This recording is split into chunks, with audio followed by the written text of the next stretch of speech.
It is a fast-acting viral strain that infects the host immediately, and upon getting sick, the infected will become racked with coughs, sweat profusely, and start to get the shivers and chills. There he is, the legend. The man, the myth, the legend. Yeah. You can't literally run a promotion just for the AEW, what do they call them, sickos? Thank you very much, TikTok and AEW. See you tonight. Tony Khan started telling people there's no such thing as long-term booking anymore. It's week to week. The best guys, Tony Khan. We just secured the bag. It's not like I tried to be a character. It was just sort of happened naturally. But it was never something I intended. It was just something that happened because the wrestlers asked me to do things in matches, and I do them.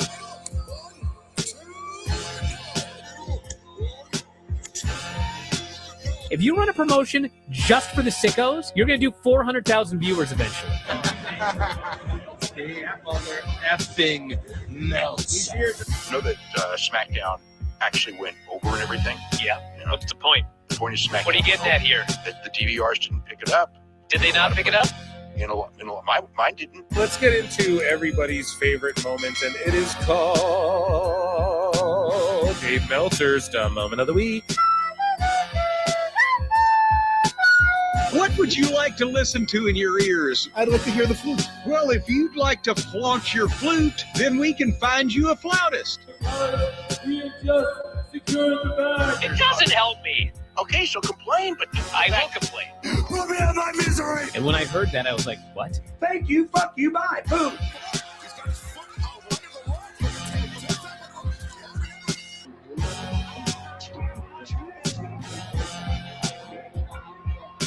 You got to run a promotion for everybody. The sickos can be the ones that buy tickets first and spend the most money on the merchandise. Because we have just secured the bag. But, like, you got to promote for everybody. Then you'll have a lot of viewers. I think we proved a lot of so-called experts. We made them look like idiots. We're not going anywhere. Tony Khan's not going anywhere. You'll also be there on TNT. You'll be in 2 places at once. You'll be all like my favorite movie. Time. It's so great, Pittsburgh. It's not like I tried to be a character. It sort of happened naturally. the best guys, Tony Khan. To keep themselves safe.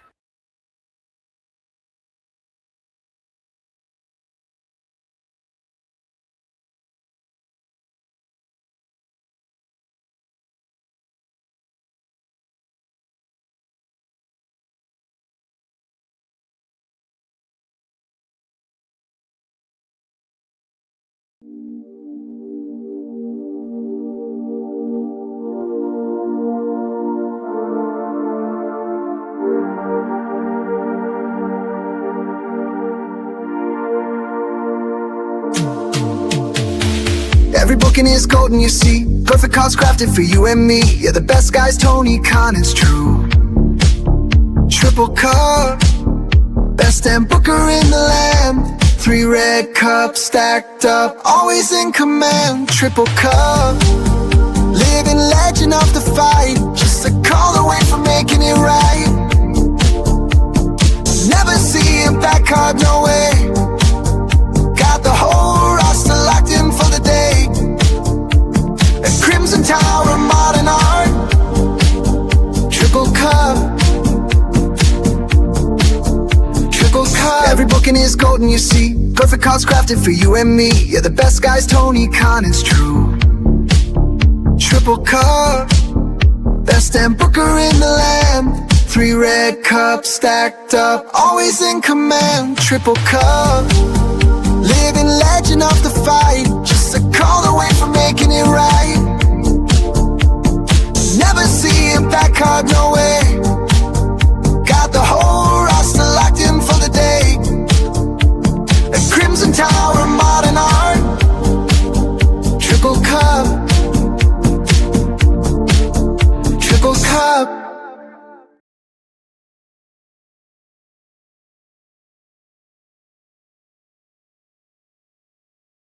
What's happening, guys? Welcome to another eclectic edition of PWT Live Show. It is Saturday nights, all right, to felt some sickos, some wackos, the IWC react to some wrestling news. Oh my God. It's the greatest thing I've ever seen. Welcome to PWT Live Show Saturday night. Yeah. I am your host of the show, Phil S. Marks. You are a naive, brainless, pathetic, idiotic, clueless, dumbass Mark. And thank you guys for being here with me on tonight's show, rather. We have, nothing too serious or pressing that's going on. And actually, there is some good wrestlings on tonight if you are watching on YouTube. I think that's the best place to be watching. You got MLW Fusion, which we're going to talk about a bit. Collision's on tonight, which I'm like, whatever about. Noche de los Grandes night 2, like week 2, which isn't as strong of a card and it doesn't have as much hype, but we're going to talk about that a bit because they announced that there will be an announcement. My favorite thing in wrestling is when people announce that there will be an announcement. Am I right? So, yes. All of that and more. Miscellaneous news. We got TNA news. People walking out of TNA. Matt Koon's going to get destroyed in our newest segment, which is my favorite segment, by the way, Dirt Sheet Fails. So we are going to talk about that a little bit. Maybe some ratings wars. There's like literally 2 things in there. We've discovered like 2 ratings. So typically I just save those for Wednesday. We probably won't do that tonight, but either way, we have a jam-packed show. So also UFC's on. For those of you who are MMA heads, there's a fight night in Vegas, which I've got going on over here. So make sure you hit like, subscribe, become a member for only 99 cents. We took a break last week. I took a break from member shows, but Member Monday, this Monday, we will do a member show. We will watch Raw or just whatever the members want to do. Maybe I'll poll just the members. Shout out any new patrons, patreon.com/ProWrestleTimes. And tonight I set a super chat goal over on YouTube, youtube.com/ProWrestleClips, 10 super chats. So doesn't matter what color they are. 10 super chats. If we hit that in the next like 3 hours, we'll do a sicko segment that I have lined up, a wacko segment. Actually, believe it or not, dude, we got a wacko segment lined up where it's some good funny stuff, but also some wacko activity on the WWE fan side. Last time we just made fun of AEW fans. I was like, hey, we got to mix it up. We'll do WWE fans if we hit that tonight. We'll stick around a little longer and do that. So, I appreciate again. You can become a member like Rabid Wolverine LC Killer 17, who's been a member for 22 months of membership, dude. That's an insane amount of time. And also Kevin Pierpont, who's been a member for 13 months. My God. Fake! And I want to acknowledge a round of applause for you guys. So on the one board, I got everything organized. I got on this one, I got half of it done alphabetically. And Rabid Wolverine LC Killer 17 for 5 says, if I have Tony come some money, I will go to every single store and buy all the Pokemon cards and give them to the children in the hospitals. Oh, well, aren't you a sweet in the eyes of the angel? Right? This thing's for dirt bags and lily pickers. You're going to have to fight a bunch of neckbeards to get to the Pokemon cards. That's the problem, because I don't know if you guys keep up with all of that, but there's, I don't know what you call them, like pack rippers? What do you call them? They just go and get these packs and fucking, they're just like buying them out, and stores have to limit them and things. And then they're resealing packs and flipping them and selling them to marks online. And oh, it's a crazy time. So here we go. We're off to a good start here. 2 super chats out of 10. We got 8 left. We got 8 more super chats, and we'll do the wacko segment. You guys are crushing it already. Kevin Pierpont for 2 sweet says, you were just scared of some rain on Monday. Yeah. Dude, it's raining again. No, yeah. I mean, maybe. I don't know. I'm not scared of rain. I love the rain. Okay. Now I know only I can stop the rain. Fucking, it's been storming. It's just been raining nonstop. So we're going into like week 2 of just pretty much cloudy and raininess, but hopefully it passes by and we have a very hot summer. And yeah, I appreciate your support. I was definitely scared of the rain though, dude. Lincoln Hawk for $5. He says $5, $5, $5, $5, $5. There you go, buddy. Thank you so much for the support. So round of applause to everybody who's a member. If you're just here chilling, hit the like, heart, retweet, come say hello, all that good shit. Let's get into it. I know you guys came here for wrestling news and not to stare at my logo. Wrestling's not fake! Let me acknowledge me. And let's get into some stuff. We have a pretty jam-packed miscellaneous news section here, which I am most definitely excited for. So, ladies and gentlemen, without further ado, Wrestling Chico comes in. Wrestling Chico with 5 says, I can't believe Meltzer gave the El Grande Americano match 5.75 stars match rating. Dead. PWT for life, Chico. Dude. So that is in WWE news, and we will talk about that a little bit when we get there. So thank you for bringing that up. And honestly, I don't want to say I'm even shocked that he did it. I had a feeling he was going to at least give it a 5 because it's just undeniable. There's some things where it's like if he didn't, he knew he'd just get completely dragged and it would seem as though he's out of touch because even the sicko bubble he confides in, they were like, this was the shit, this was awesome, you know. So he tried to be like, well, the presentation, I mean, you know, and then he made it all about Gable and shit. I talked about that before, but yeah, we're gonna talk about that star rating for sure. So we are almost halfway there, guys, so thank you guys for the support. This is amazing. Let's get into, though, some miscellaneous news. And again, a few of the sounds are out of whack. So, ladies and gentlemen, it is time for miscellaneous news.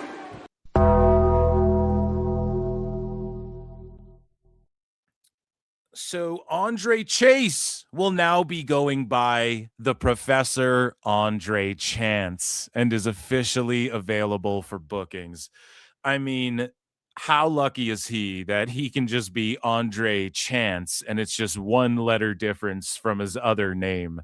It's almost too perfect. And this will not be hard to remember. You know, again, I was watching MLW earlier, which we're going to talk about in just a second. And you have Bishop, Dyer, Baron Corbin, Tom Pestock, right? So Andre Chase is now Andre Chance. He's the Professor. So he was he like a frat leader, or was he also presented as, were they ever like, and he's a teacher, he's got his graduate's degree? Let me actually look this up. Was Andre Chase a teacher, for lack of a better term, just a teacher in kayfabe in WWE? Okay, so he was a teacher in kayfabe. He was an head instructor, founder, professor. So he was referred to as all of those things. So, I mean, that's awesome. This is just an extension of that. It's perfect. We went over his video of him talking about being released, and he just seems so positive and like not happy that he's not in WWE, but just like, okay, I got an opportunity here to go do something. So shout him out. I was never the biggest fan of him, but it is what it is. Speaking of being a big fan, Morgan Wallen is a huge fan. Not only are a lot of people a fan of him and his music, but he's a huge fan of pro wrestling. And this is the second, third, fourth, maybe pro wrestler that he's done a walkout with. And he was in Pittsburgh Any Steel City motherfuckers in chat? I don't know, but Kurt Angle was there. He got a mildly, like a pretty good pop, just vibing. So, speaking of vibes, man, Vicky Guerrero announces she has been named the president of Cornerstone Travel. And so former WWE AEW personality Vicky Guerrero has announced that as of June 1st, she has stepped into the role of president of Cornerstone Travel, the Galveston, Texas travel agency, where she previously served as vice president. So good for her. You know, doing other things outside of wrestling. It's good to see. So speaking of getting up to stuff outside of wrestling, and in the real world, Hulk Hogan, dude, he passed away. The late Hulk Hogan, the great Hulk Hogan, the immortal Hulk Hogan. And so the New York Post reports that the Clearwater Police Department has closed its nearly 11-month investigation into the death of Hulk Hogan, Terry Bollea, ruling it an attended natural death with no evidence of criminal wrongdoing. Hogan died July 24, 2025 at age 71, and a private autopsy found that natural disease alone caused his death. So, again, thank you, Hogan. Hulk still rules. Hulk rules forever, brother. And yeah, I mean, he had so many fucking surgeries that take so much years off your life, or so much time off your life, rather. And all the bumps he took, that takes time. Like all the partying he did in the 80s and shit. Just imagine the shit he was doing. You know? So Hulk still rules, brother. And there was no foul play. So Bubba the Love Sponge, fuck off. You know, all you fucking people grifting off of his death. Fuck off. Speaking of people who fucked off, Alba Fire, aka Kaylee Ray, fucked off from WWE, but she has appeared here at Wrestling Eve 150. Here's her first appearance since leaving the Evil Fed. Let's take a look. The depth here. Oh, whoa, hang on a minute. Oh my God! And I recognize that music, Nina. I certainly recognize that music.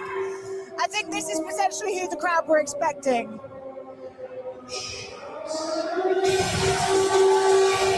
Oh my gosh!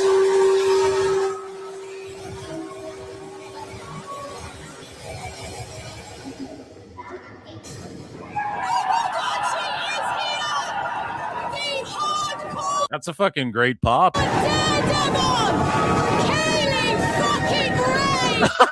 So they just swear, Kylie fucking Ray. Holy shit. Are you guys hiring a male commentator? There's perhaps hope for me yet. Hailing from Johnston, Scotland, she is the previous WWE Tag Team and NXT Tag Team Champion. She is the longest reigning champion in WWE. She is a hardcore daredevil. She is the forever champion. She is the colossus of chaos. She is the scary queen of Scott. She is just 15. She is a girl with red hair. She is a girl who was a witch one time in kayfabe. She's a girl who likes ramen on a Sunday. She's a girl who really enjoyed Stranger Things. You know, just listing everything. She likes long walks on the beach. Hayley! She is the queen of insanity! Stupid! This is the return of the demon! Hayley!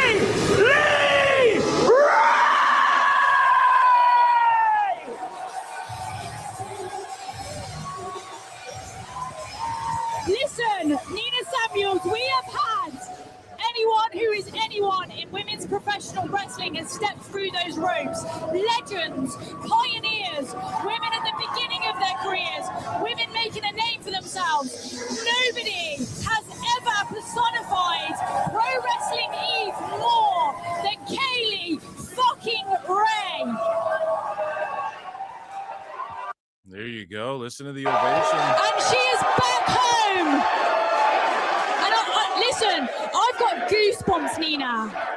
Kaylee been hiding under another identity for many years, and I know we, along with everyone here, are so happy to see the return of the real Kaylee Ray. That's awesome. Shout out EVE Wrestling. And yeah, just a lot of these feds and indies doing some good shit. And that's good. That's good stuff right there. A lot of people were like TNA or whatever. I'm like an MLW. We'll talk about Fusion in just a second. But at GCW, New Jersey's own rap legend Fetty Wap will be in the house as the special guest. This was tonight, so it was on Triller. It's either over or you guys are watching it now. And much like Rey Mysterio, Fetty Wap is the rapper who lost an eye. You guys know this guy? 1738. That guy. I said it was a pillow. He had like the one song and then he kind of disappeared and shit. Shout out Fetty Wap. That one song is a banger though. And will live in infamy. So MLW Fusion went down. I was watching it just before I jumped on the air, and Shotzi Blackheart became the new MLW Women's World Champion. And I just want to say, like, the way they recap stories, the way they set up matches for the next shows, the upcoming shows, the way they pace out which matches they're announcing. Like, so for the last 2 weeks, they've been like Riddle.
Yeah, sorry. I muted myself there. I'm not sure when that happened, but like a minute or damn you, it was like 2 minutes. So basically I'm just breaking down MLW, and what I'm saying is this, okay? The presentation is awesome. They do a good job of building up to each match. Like each week they have like a specific match they're really focused on and that they're focused on promoting. So like for the last 2 weeks, they've been promoting like Cross versus Riddle for the MLW title and just kind of putting over how they were once friends, now they're foes. That's really good shit. And then this week's match was the Good Brothers versus the Skyscrapers in a tag team elimination match that was mostly hyped up. And of course the Shotzi match as well. But they do a good job of recapping things, telling you what's going on with Contra, telling you what's going on with their titles. They talked about how next week there's also like the announcement of a new title, so they're going to announce like a new championship, and they have the world title match, and they pick and choose like two main things, like, you know, one A thing or like A1 thing, and then an A2 thing to really promote and focus on, and then there's always like a BC thing, you know, now am I fully invested in like some of the wrestlers I don't know? No, I'm going to have to learn about some of them.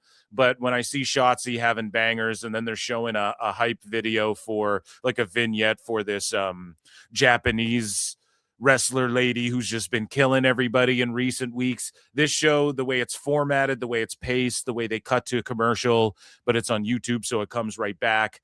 Just the aesthetic of it as well, like the sound effects they use. The pew, pew, it's like you know, the signals are being transmitted, man. That's like their whole vibe and presentation. I fucking love it. Front to back, and I think MLW Fusion is like really creeping its way up. We're gonna see them, like, who knows if they could land a TV deal. Fusion just came back, but they have interesting characters. You know, Cruel, I went hard on him for that fucking whole fake stabbing incident in Minecraft, but like he's still cool as shit, and I like him and stuff, you know, and he's like a focal point of this whole Contra storyline that they have going on. And yeah, I don't know. It's just cool. I think Butcher and Blade should go there. I think someone like Kaylee Ray could thrive there. I think Butcher and Blade should show up and get in the mix of this Skyscrapers, Butcher and Blade, Good Brothers. I think that's like a cool, the way they present their tag division is like really super serious and serial. That's always welcome. And yeah, let's take a look at some of the tag action and congratulations to Shotzi. Their belt looks cool. The presentation, the aesthetic of all the shows look really nice. I'm really becoming an MLW Fusion mark. You just throw it on. So it comes on like Saturday. I think where I muted myself is when I was talking about Saturday afternoon, I think. For me anyways, we don't change our times like psychopaths. But you know, comes on like 3-4 o'clock. You just throw it on YouTube. You know, you can catch the replay later. Obviously, make sure you do that. Make sure you're keeping up with MLW Fusion. And yeah, I've just been throwing it on the last 2 afternoons, and it's great. It's just good. Everything about it. It's fast paced. It's quick. It's like, oh, it's already done. Holy shit. And I really have been enjoying it. Yeah, the last like 2 weeks. So I told you guys I want JCW. I don't know, guys. I'll watch clips. I'll laugh at it. I can't, like, I'm not going to start watching it. I'm sorry. And sorry, Vince, Vince Russo. But Fusion, I think it's got me. Like, I'm more interested in watching that than like fucking Collision or whatever. Just being perfectly honest, and not even trying to be like an anti-AEW guy. It's just, I don't know. Maybe because it's just fresh and unique and they're presenting it. It's about presentation as well, you know, and AAA's got that down, obviously, even though it is just an extension of what WWE already does.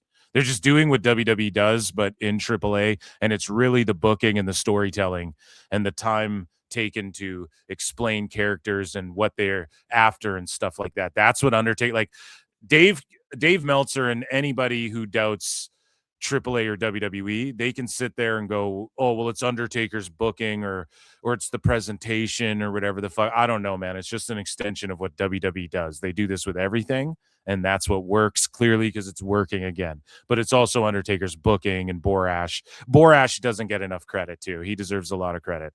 And also the people like Conan and Chavo Guerrero who like put it in motion, you know?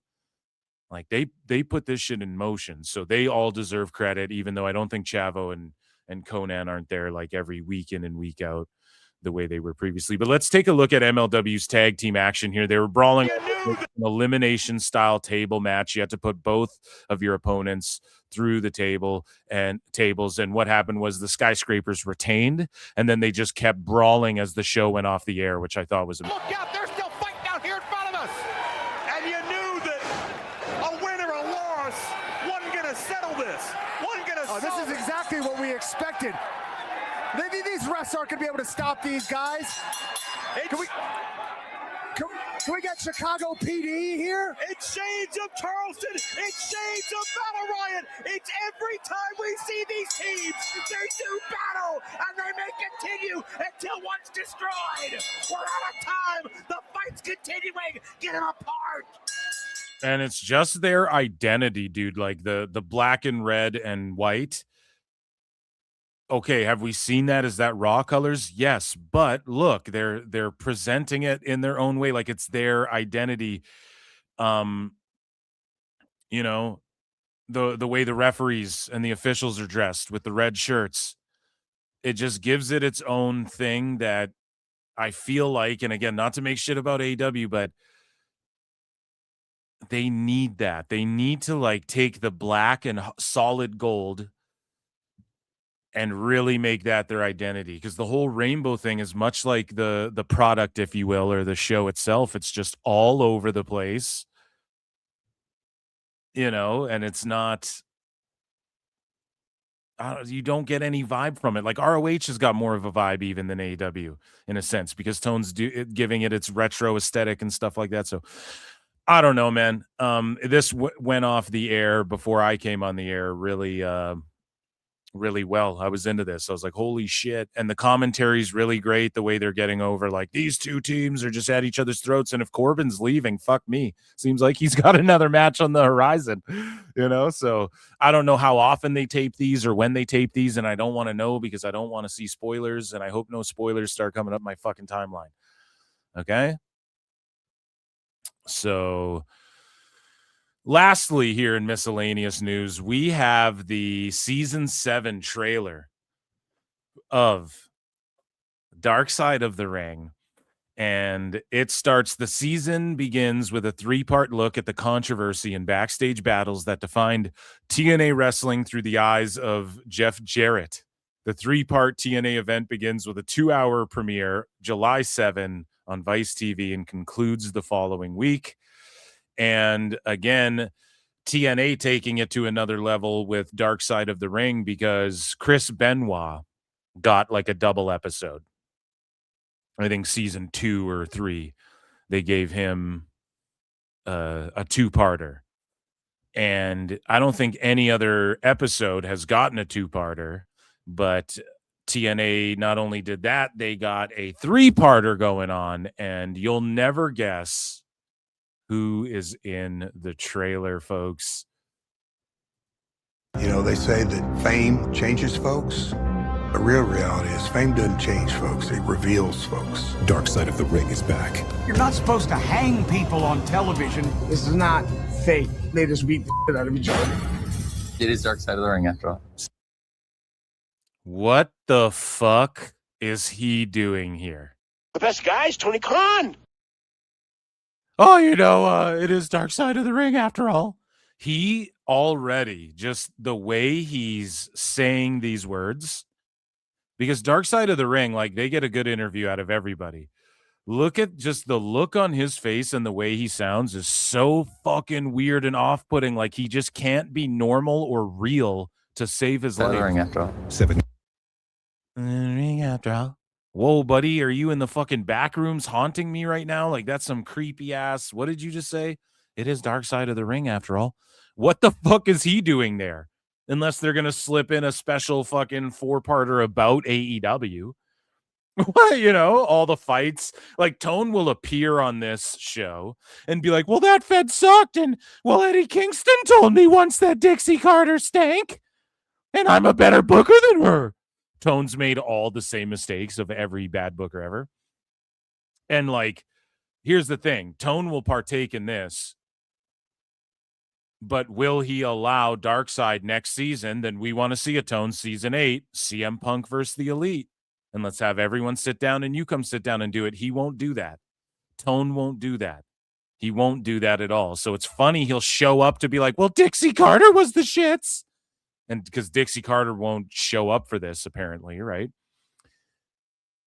But I guarantee you, because you could do a 2-parter next season on Punk, or just all the fights in AEW. You could have a 4-parter, because like Eddie Kingston slapped someone, Andrade fucking slapped someone. You could have fucking Matt Hardy falling off the thing, hitting the back of his head, and then you could do 2 episodes on Punk, the first fight between him and the Elite, and then the fight between him and Jack Perry and shit.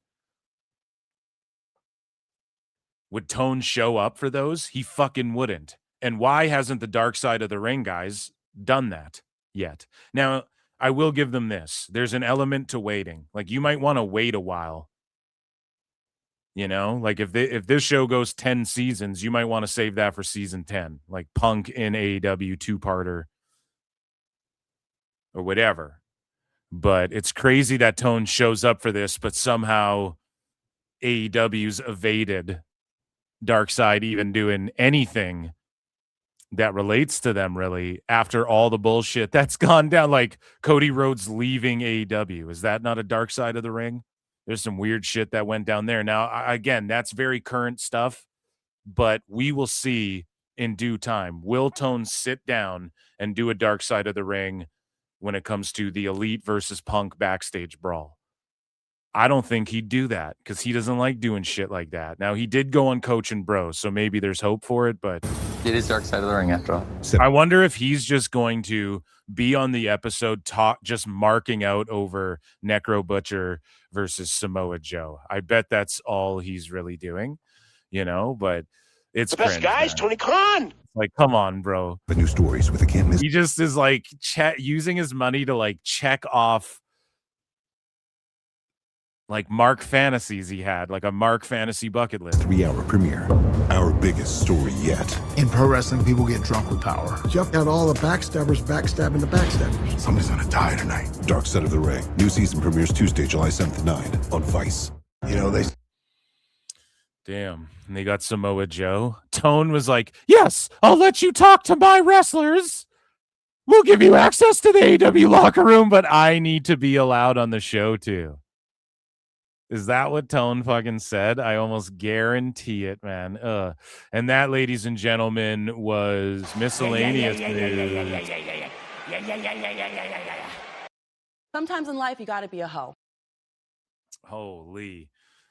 So quickly, I want to check why we have some people trending right now. And I want to see why. So Dave Meltzer was trending for a second. And I just wanted to see why. I don't think anything important.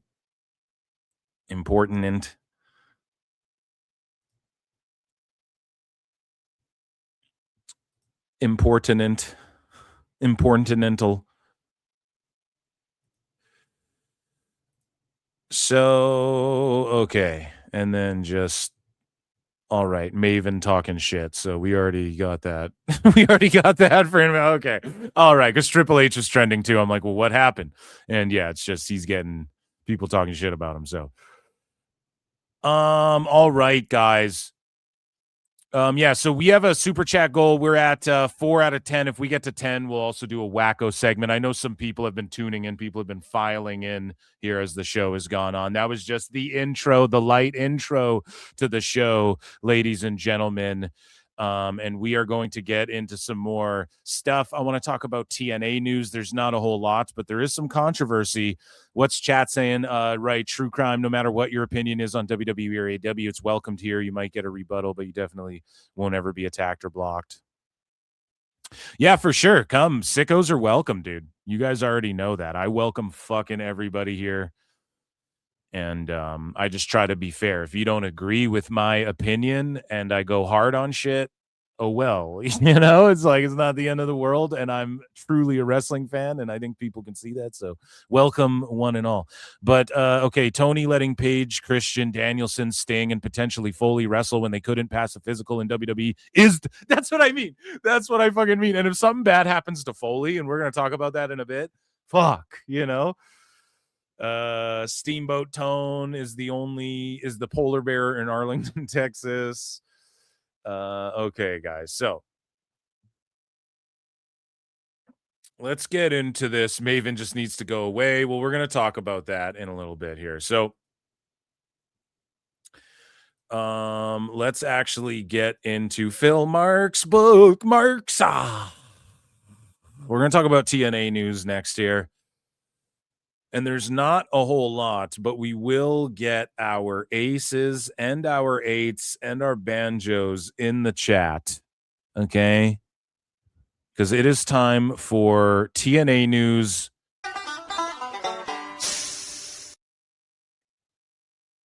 Brought to you by patreon.com/Pro Wrestle Times. So Tommy Dreamer thought Tonga Loa was going to be a huge star for TNA, and he even reminded him of The Rock. Now, I can't believe Tonga Loa got fucking released from WWE. I'm just devastated by that. Like, I really wanted to see it all lead up to like the Usos and versus the GODs eventually. And now we're like getting into Bloodline versus Floodline round 2 type shit where Jacob could become the next Roman Reigns through this storyline. I know people are boo-booing on it and it feels like WWE's looping, and we're going to talk about that in a little bit. But Tonga Loa being The Rock is fucking hilarious. And so this guy says Tommy saw the vision, just wasn't allowed to come to fruition. So shout out Tonga Loa, and he could show back up in TNA. I mean, there's an angle to be had where him and he takes maybe Zilla Fatu under his wing or something like that. And they go, I mean, it might be kind of rehashing shit, but the bloodline runs deep. You know what I'm saying?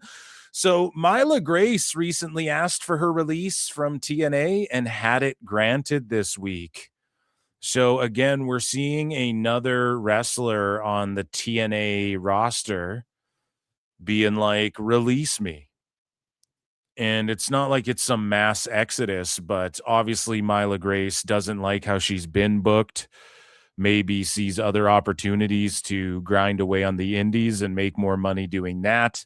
Maybe she got a phone call for a tryout somewhere else. Maybe Tony Khan's interested in her. Maybe she's like, you know what, I could do indies and make it to MLW. Who fucking knows? But she asked for her release and was granted it. So again, TNA open to, you know, releasing folks that they might not have plans Master for. need to obliterate. Like any immediate plans for, at least. So we'll see if this happens with more people. I don't think this is like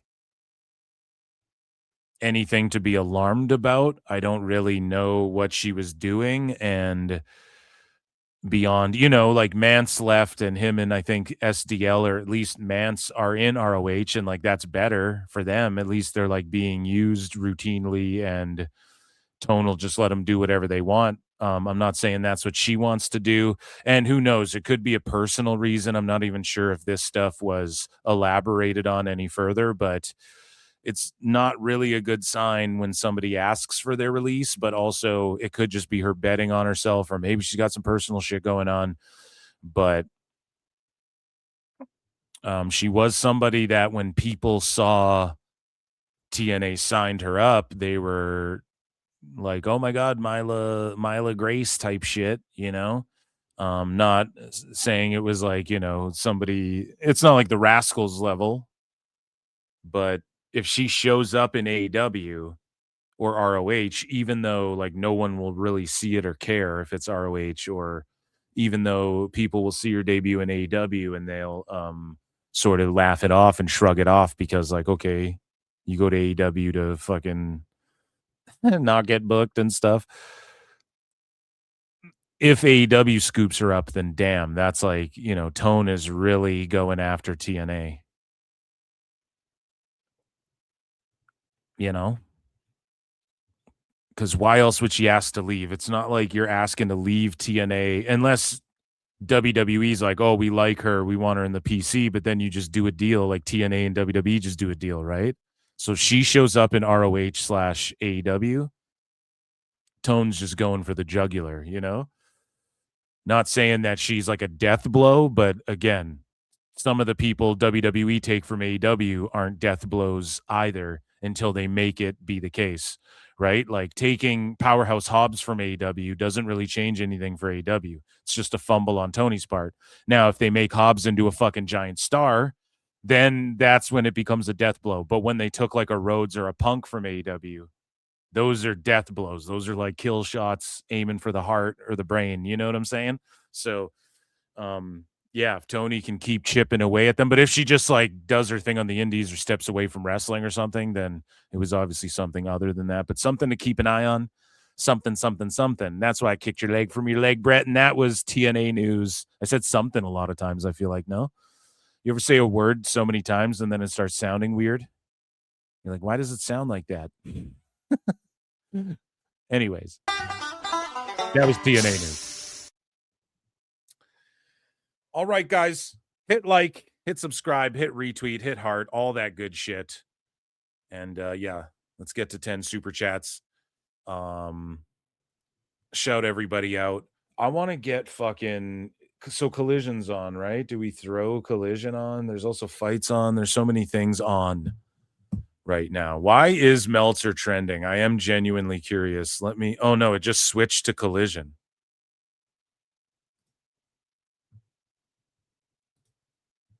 So literally I went to click on Meltzer and then it just... No, he's not trending. Yeah, I wonder. Maybe just people talking about his rating for the El Grande match, right?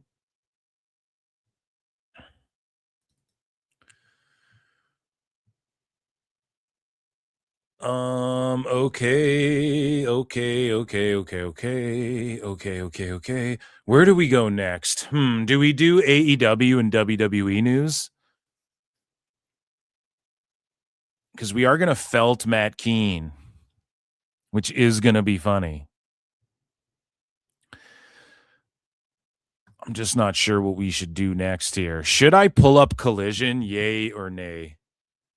Put Collision on double its viewing figures. It's so mean.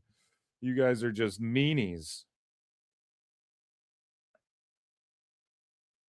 Yeah, I might. Collision. I mean, I'd rather have fights on. I got to be perfectly honest. But we will throw Collision on.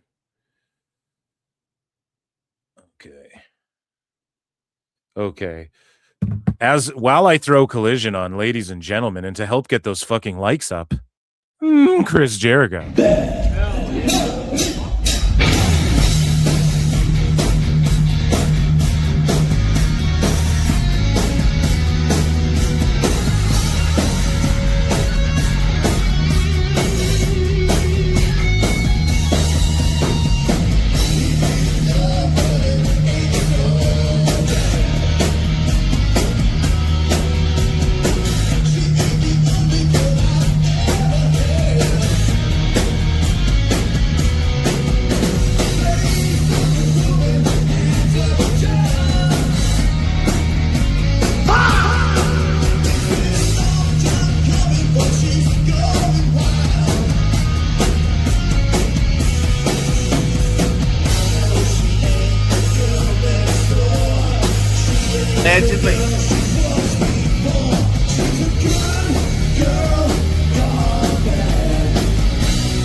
Okay, guys.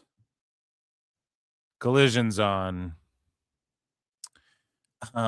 So let's get into should we get into some WWF news here? I think that's the way to go. No, let's do AEW news because we're talking about it here.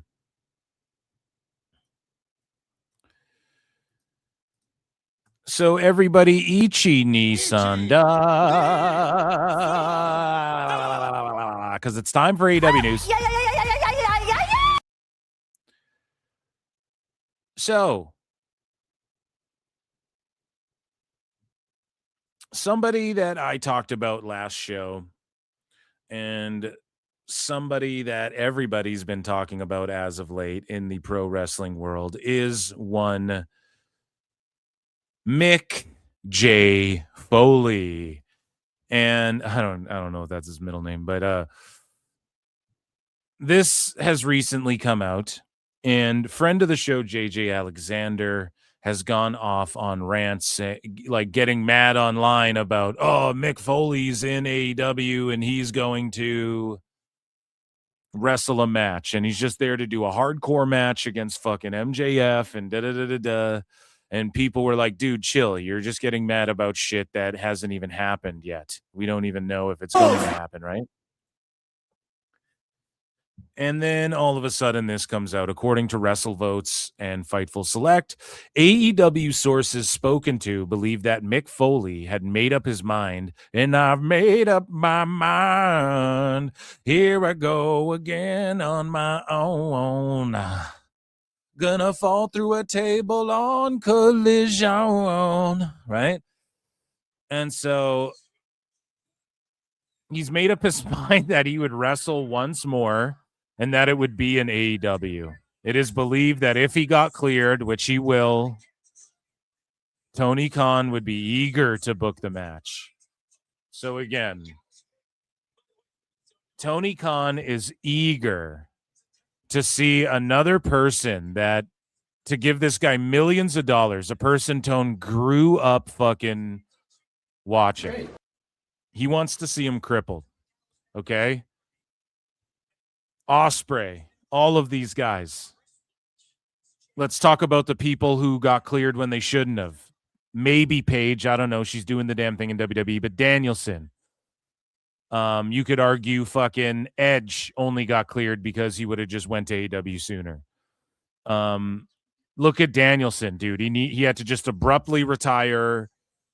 Fucking metal rods in his arms. His doctor's like, you can't do shit. Your fucking brain's rocked up. And that was already a problem in WWE.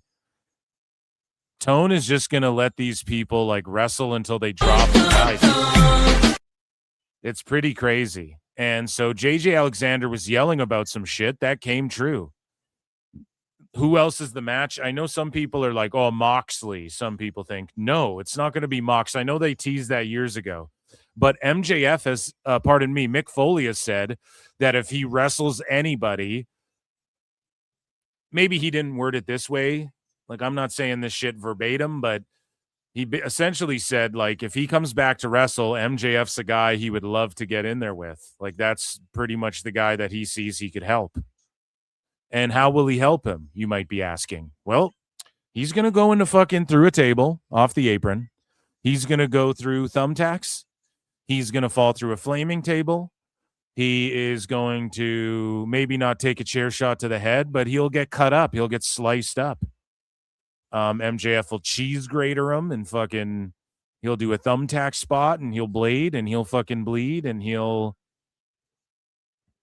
do as much as he can with MJF, and MJF will blade and bleed and he'll be gushing and leaking everywhere as well. And it'll be like this old timer takes MJF to the fucking limit as well. So it's only going to bury MJF. And yeah, for people giving JJ shit online, the fucking sickos who are giving him shit online, it's happening. It's fucking happening. Mick Foley's going to wrestle MJF. Okay, guys? Now, will that be at All In?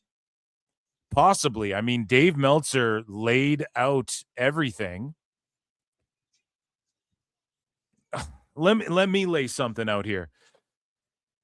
Now, if they, and people are going to hate this in chat, but I'm just saying, like, for the freak show aspect, like, you can't help but agree with me on this one. If at Forbidden Door, MJF was like, let's take it back to Japan and fucking me versus Mick in an exploding barbed wire death match. Okay, that might like help their ticket sales and maybe do a pay-per-view number for them.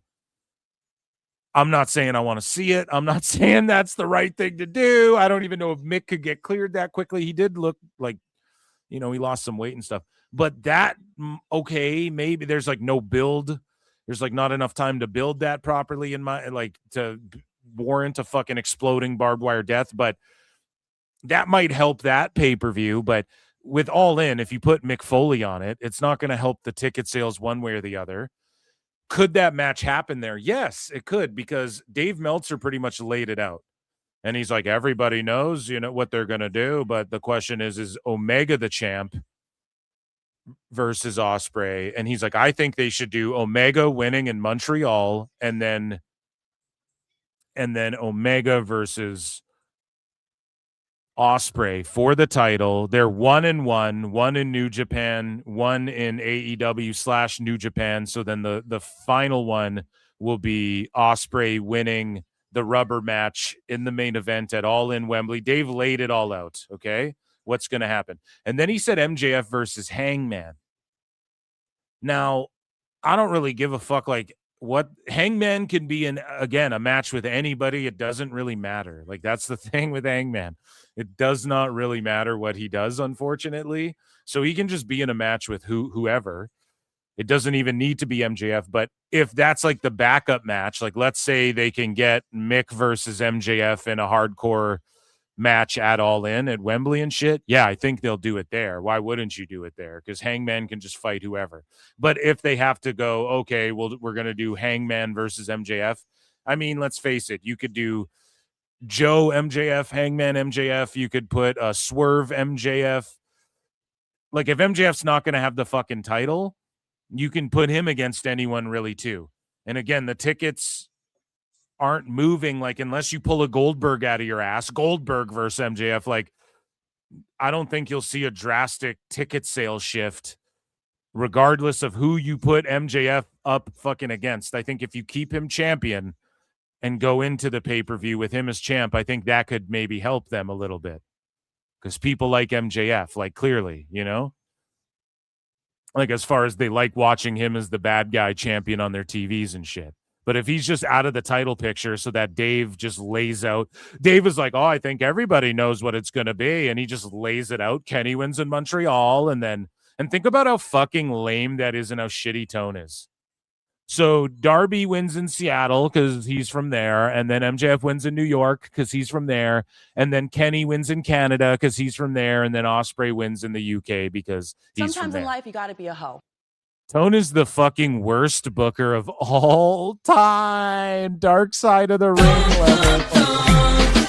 The worst booker ever. So, again, man, he's going to do it. He's going to let Mick do some dumbass shit. And I bet we see Mick get beat with, like, MJF will hit him with some shit and then headlock takeover, pin 1, 2, 3, and they'll get that over more. And does it give the rub to MJF? Like, a little bit. Is it like a dream scenario for MJF? Sure. It's going to be MJF, though. It won't be Darby because that's just too physical. Like, even though Darby weighs 90 pounds, like, that's when Darby's hurling, he hurls himself at people. Like, what makes Darby work is that everybody's heavier than him. So he hurls himself at you, and it's like a toddler fucking, you know, jumping on your lap. It's like, okay, it's maybe a little uncomfortable, but he just fucking, he weighs 10 pounds, so it doesn't matter, you know, it doesn't really hurt you. So that's why that style works. To do that to Mick, like, he's fragile and old, you know? So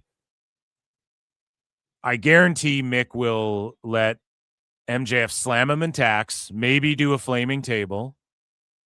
Mick will for sure blade. I don't think he'll take like a chair shot to the head, but maybe one, though. And I think he will let MJF, he'll tell, like, remember when Mick Foley got Randy Orton over at, like, Backlash when he went all Cactus Jack and he let Randy, like, kick him down the stairs and fucking potato him and shit? That's what Mick will do. He will tell MJF and allow MJF to, like, be stiff with him in there with, like, the 10 punches in the corner and shit. You know, like, he'll be like, lay them in.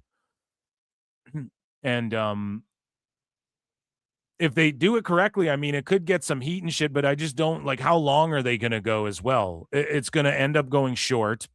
Foley's going to get relatively murked, but he's going to, like, take MJF to the hardcore limit as far as, well, maybe not. Like, they could maybe draw it out 20 fucking minutes if they're just walking around doing hardcore shit, right?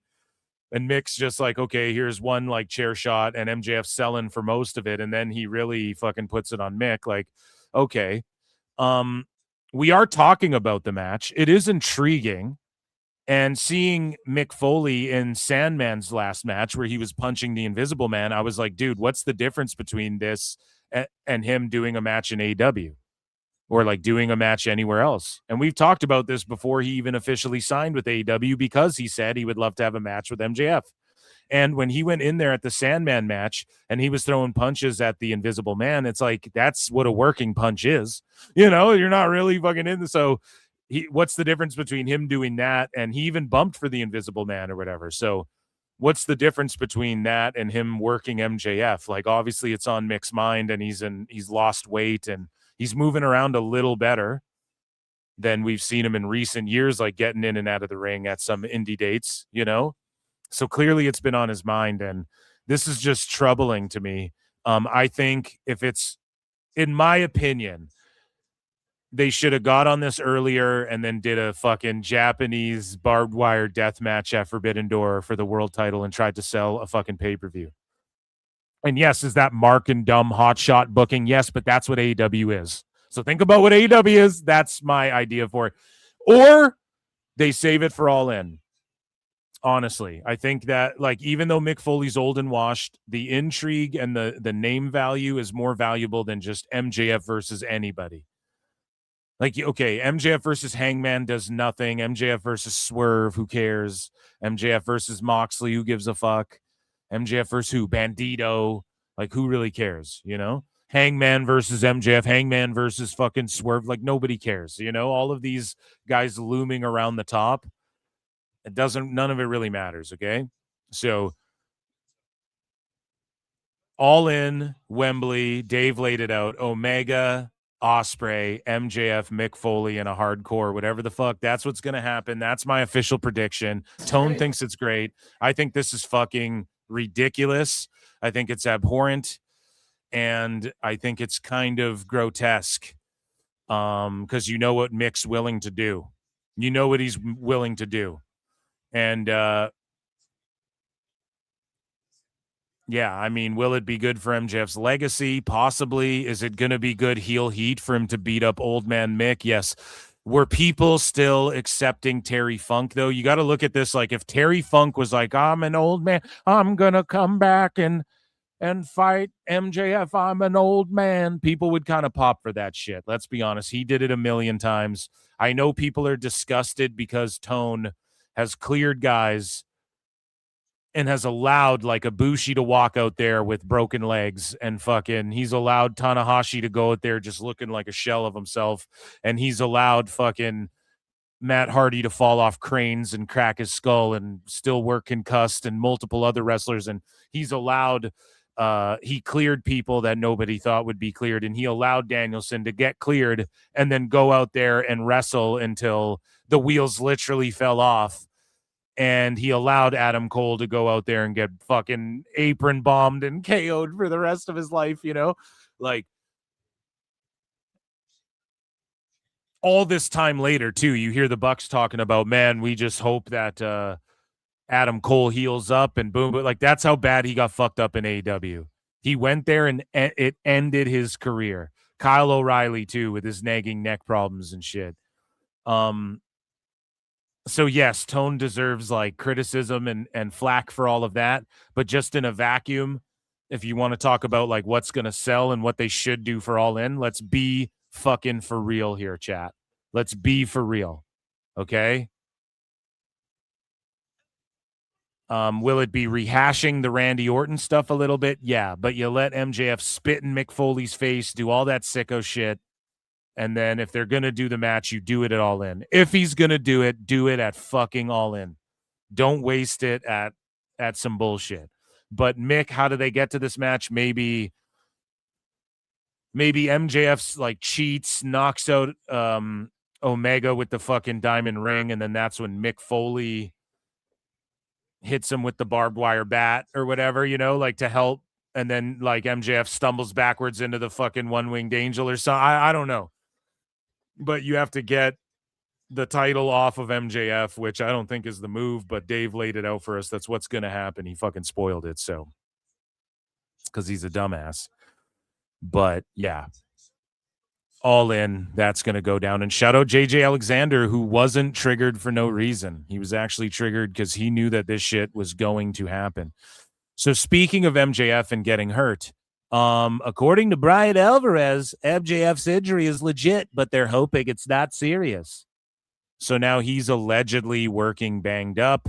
And again, this could be the Observer doing like work for Tone and AEW and getting this narrative out there to make it like he's really banged up and hurt, and that's why Mick Foley stands a chance even against him, you know, and he loses the title. Like they tried to do that with Darby. Well, Darby's just fighting till he collapses. And clearly Dave is right, because what is Tone doing? He's just quickly stuffing in a bunch of title defenses for MJF because he's going to drop this shit in Montreal to Kenny. So that's fucked up. He booked Darby shit the same way as MJF's. And they're going to be like, MJF's hurt and he's banged up, and the dirt sheets are all saying he's hurt and he's been legit hurt, and they're just working Alvarez as well because he's a dumb fuck. And that's going to be why Foley's able to take MJF to the limit a little bit. You know what I mean? And they will have a segment where they do an epic back and forth promo battle that everybody will put over and be like, damn, you know, that was actually a really good promo back and forth. But again, it's craziness. It's craziness. We're even talking about like MJF should be ashamed. Remember they tried to stick him with fucking Jeff Jarrett too?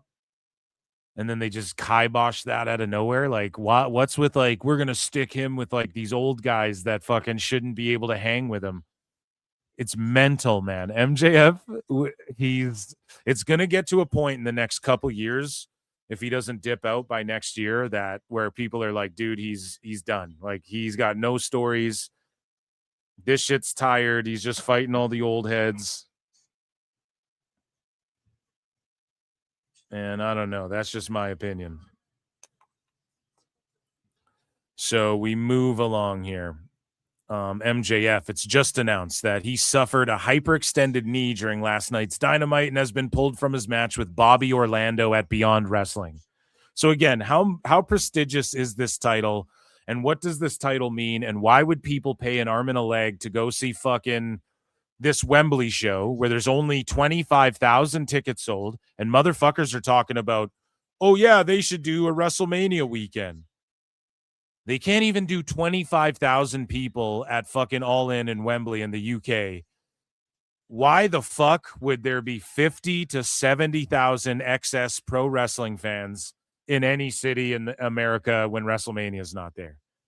And they don't even do a show called All In because people are like, well, it shouldn't be called All In. Well, then what is it? You got to do All In. If it's not All In, then what the fuck? People are going to be like, what the fuck? That's supposed to be your WrestleMania like level show. So it's craziness. But like, why would you pay an arm and a leg to go see this shit when you can just like go to your local indie and see MJF wrestle Bobby Orlando? So, however, it was confirmed MJF still does intend to wrestle for Beyond once he's physically able to. And they wish him a speedy recovery. So MJF making the rounds with the AEW title. Pretty crazy. And so MJF had this to say. And Awful Wrestling caught some fucking strays. AEW Awful Wrestling caught some fucking strays here from NoDQ.com who used his account as an example. And so MJF says, you're the fucking worst, bud, if you are actively rooting against AEW existing. So it's existence. So I guess I'm not the fucking worst. I told you guys, I'm straight up lovable. Phil Marks is straight up lovable, son. Wrestling's not fake! And I told you guys. I told you motherfuckers. Okay, I don't want AEW to die. So MJF thinks I rule. That's awesome. So he says AEW matters not just because it exists, but because of how it exists, bud. Listen, if you Google me, I think it says I'm 5'11", but we all know that's horseshit. I'm like 5'8", guys. Oh shit.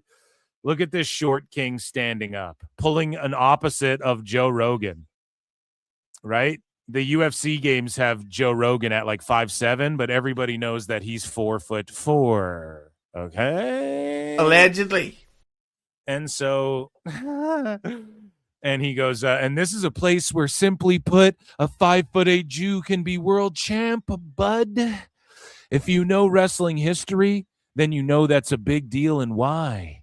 And while I welcome anyone being critical of AEW, God knows I am, if you're actually actively rooting against us, bud, against us existing, guess what, bud? You're the fucking worst. You're rooting against workers, and that's the truth. Yeah, I mean, and I guess, yeah, AEW Awful Wrestling has said, like, he wants, or he predicted that the shit would go out of business in 27. Now, it might not go out of business, but it'll end up on YouTube and my AEW and shit come 27, possibly, which is a real possibility. So he wasn't far off. And I just don't think AEW would ever not exist. I've always said that. Like, it will exist in some form or fashion. Now,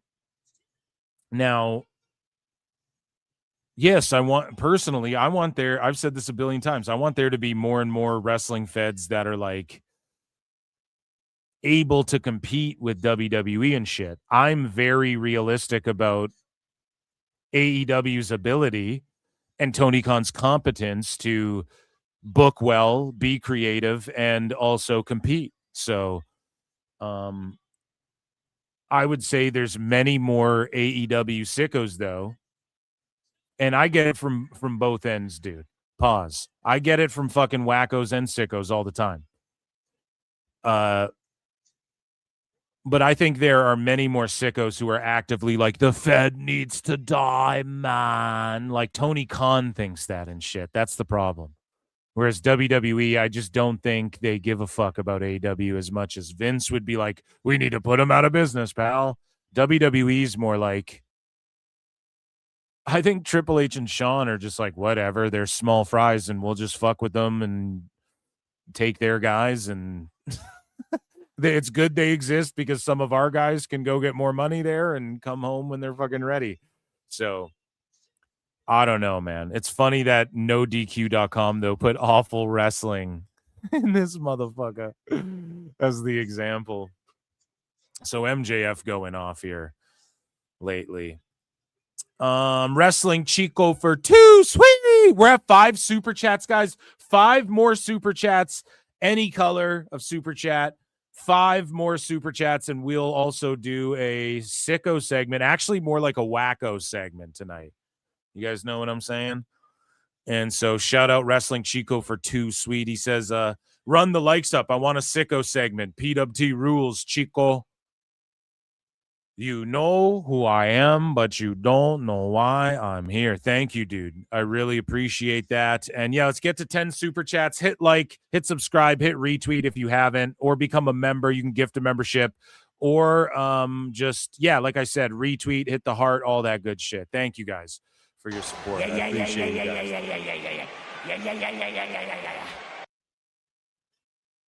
AEW's in the same position TNA was in at the end of the 2000s. They have the ultimate roster, and fans think they can beat WWE, but they're never going to do it. I'm more interested in talking about video games than MJF. I started watching that Michael Jackson doc on Netflix. I started watching that, guys.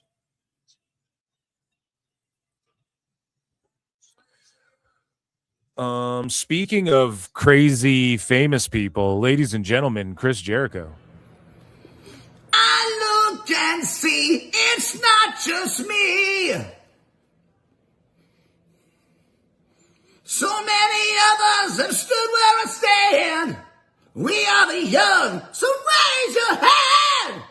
They call us problem child. We spent our lives on trial. We walk an endless mile. We are the youth gone wild. We stand and we won't fall. We're one and one for all. The writing's on the wall. We are the youth gone wild. Let me get wild. Yay!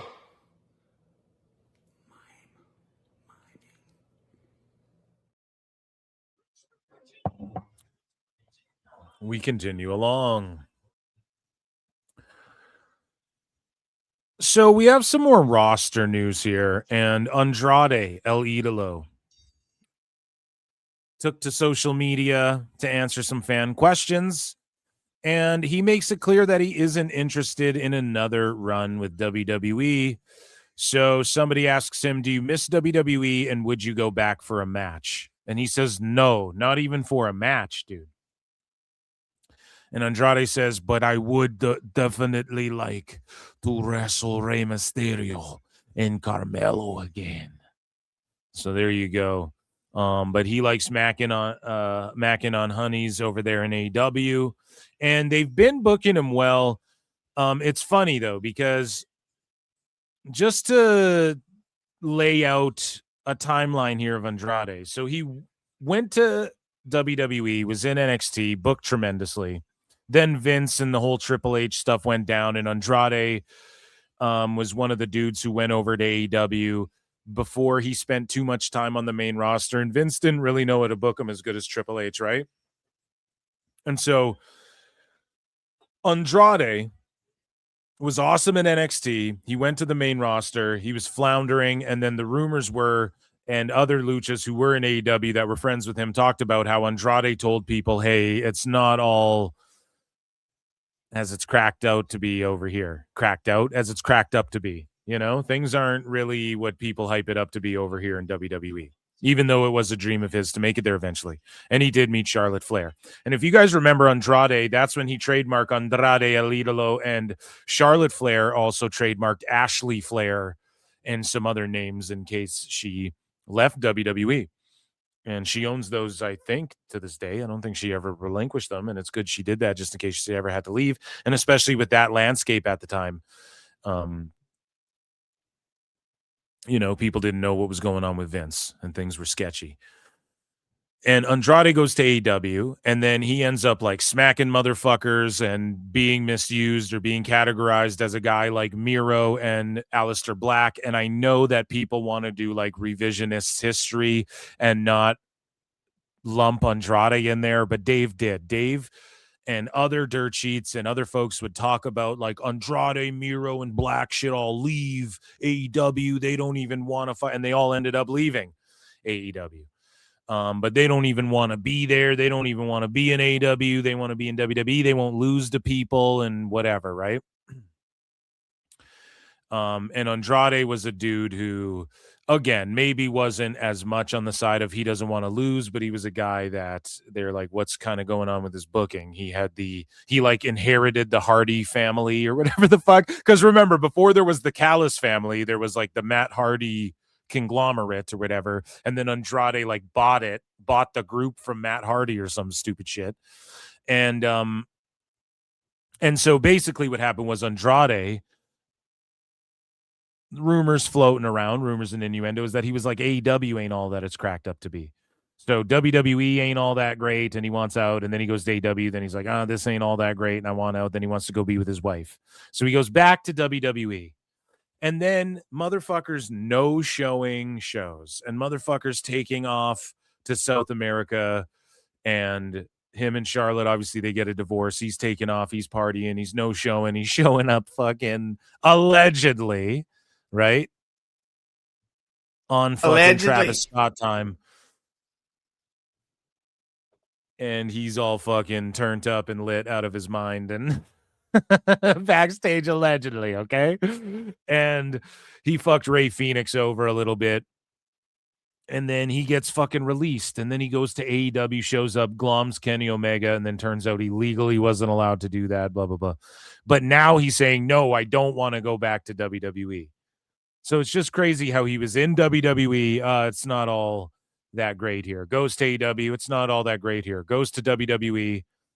Doesn't want to fucking work, or maybe doesn't like his booking, but he's just no showing when he is booked and fucking, you know, doing his thing. And then he shows up to AEW and now everything's great and he wouldn't go back to WWE. It's just craziness with this guy. So as much as I like Andrade, he's got a great look. I've been a fan of him. I like, he doesn't have shitty matches. It's not like he's showing up and he's fucking stumbling around like low. What's the opposite of peak? You know, fucking the lowest of, you know, Scott Hall or one of these guys, you know.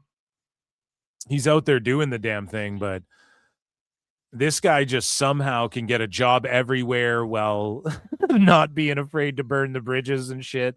I guess he's professional enough to where everyone's like, no, because even WWE was like, no, I mean, if he's cleaned up, he's welcome here and shit. He's just not showing up to work and shit. So I don't know. Shout out Andrade. He's doing the damn thing. But again, he's just sort of everyone was like, oh, he's in the world title contention. And Dave's like, oh my God, they're booking all these title challengers and Andrade's at the greatest thing I've ever seen, Brian. And then now he's just kind of floundering again a little bit. Like he just does the spot with a fucking plant in the crowd, which is all good, but he's just kind of floating and not really doing anything. So hopefully he gets in the mix again. But he ain't interested in going back to the evil Fed. So speaking of people who think the Fed is evil, Will Ospreay is one of the copingest fucking sickos of all time. Like, this guy's so butthurt. Truly, he is so bumhurt over WWE and the whole, like, you don't embrace the grind, bro. Right? You need to embrace the grind.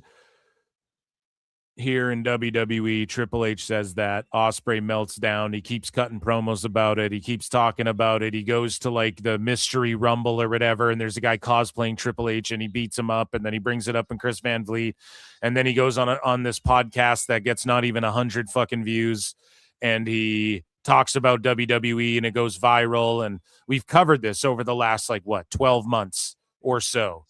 Okay, these are all the instances.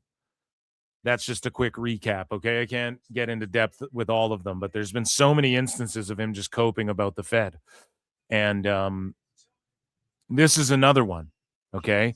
And he hurt his neck. He comes back, he rushes a neck fusion return. He doesn't fucking look all swole. He just rests on his laurels. He's just flipping to the outside. He's tied up with the Death Riders. Nobody gives a fuck about anything he's doing. He's the worst booked guy since his return in AEW, bar none. He's like the least interesting, lamest thing going on in the show. I heard a rumor, it could just be allegedly, again, I'm not a dirt sheet, that he has actually expressed concern about this too, backstage. Okay? That he said himself that the online reception has just not been that great, and this is a really terrible way to get him to main event fucking All In. And again, it's Moxley just getting nobody over. Like, oh yeah, Ospreay ain't shit till I trained him to be lethal. Then he could beat MJF or beat Omega at All In. And that's what it's going to be. Mox's going to be like, I fought Kenny many times. Here's how you reverse his shit. Scooby-Doo, wah, wah, wah. Here's how you be cool, man. And so let's take a listen to this podcast. I don't even know what the fuck pod it is, but shout these fellas out. And they go off on El Grande Americano and how it will be, that moment will be more remembered than all the matches from Will Ospreay that he's ever had in his career. And so, again, there's something in AEW that makes people goofy and like their cognitive dissonance goes up and they just get in their bubble and they can't like be objective about anything. And they just speak these anecdotes like,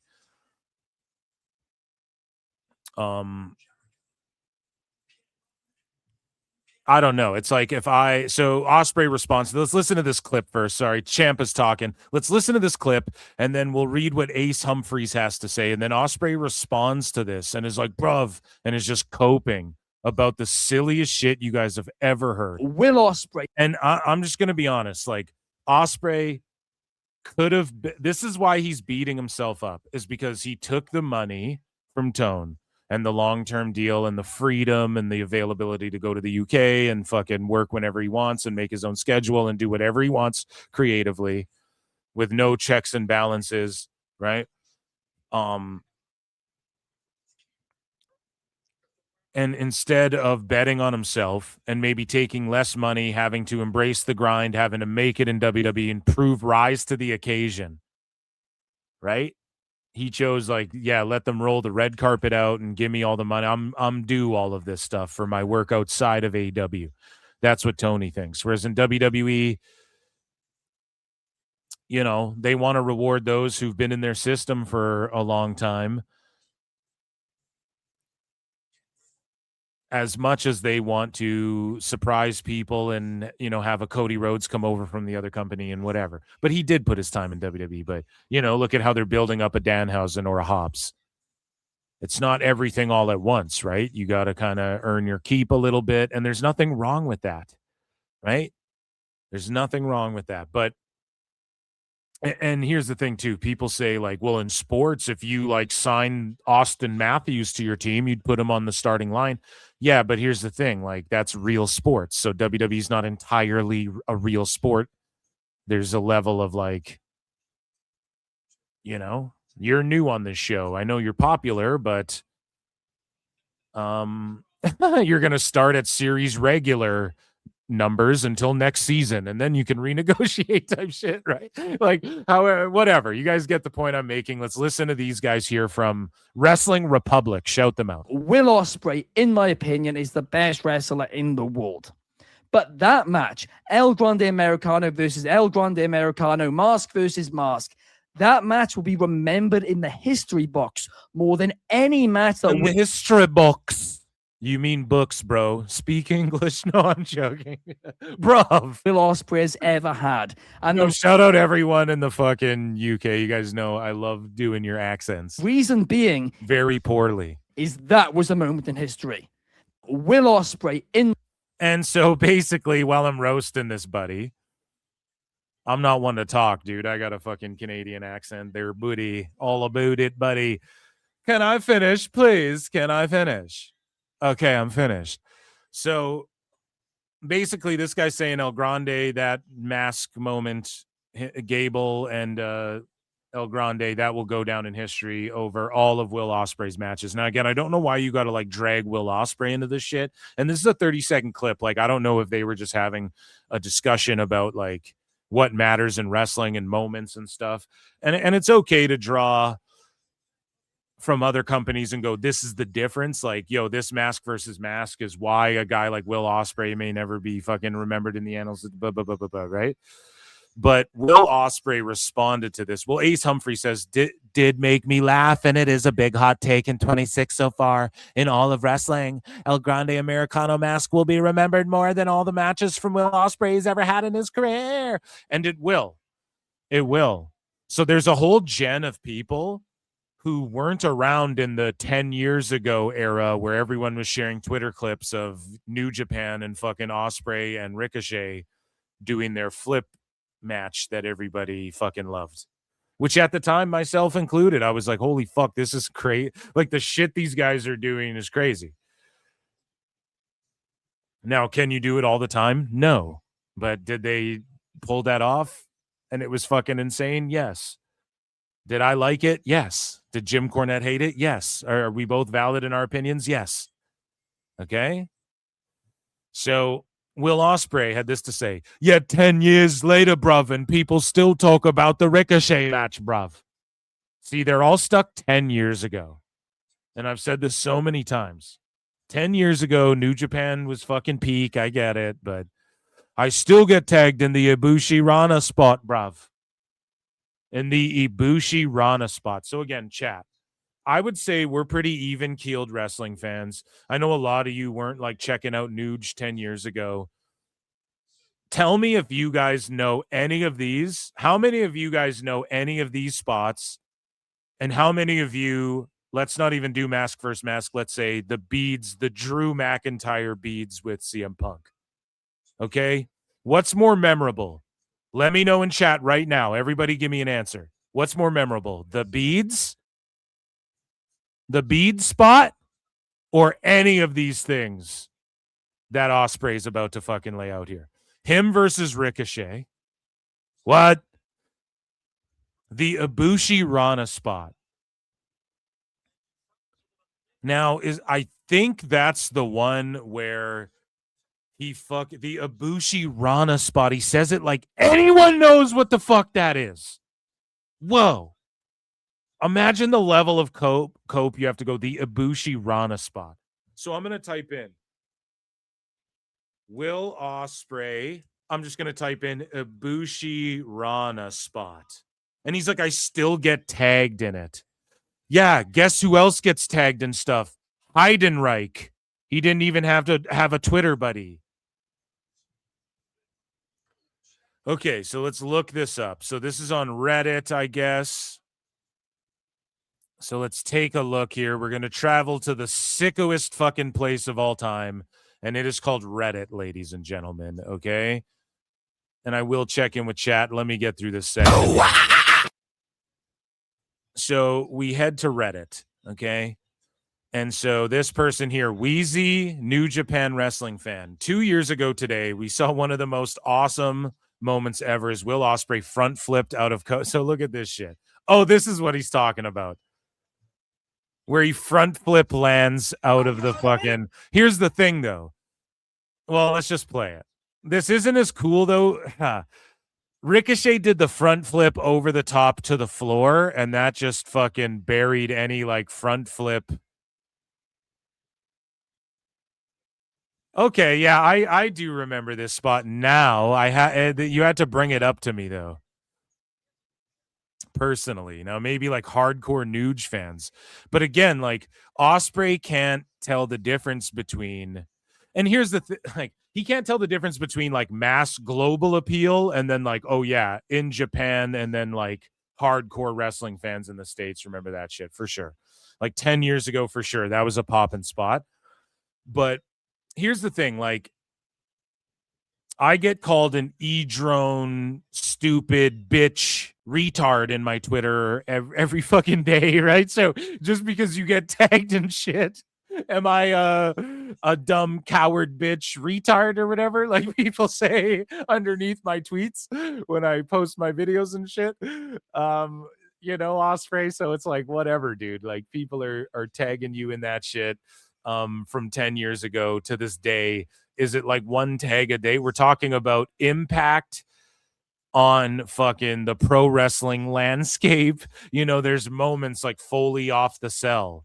And there's moments that the whole world, you know, like Hogan slamming Andre, fucking the mask versus mask was a moment that I just think it was beyond just Mexico. And it's not about thinking the Americas are the center of the universe and the world, right?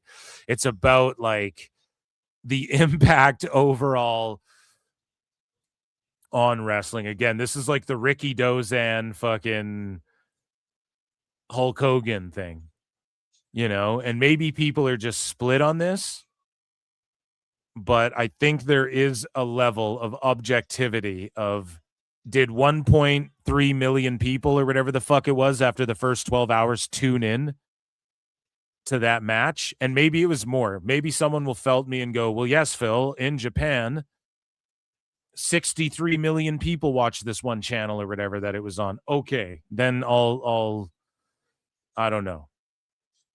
I'll fucking take what I said back, but I just think this is uber cope. And this is only the first spot that he's talking about.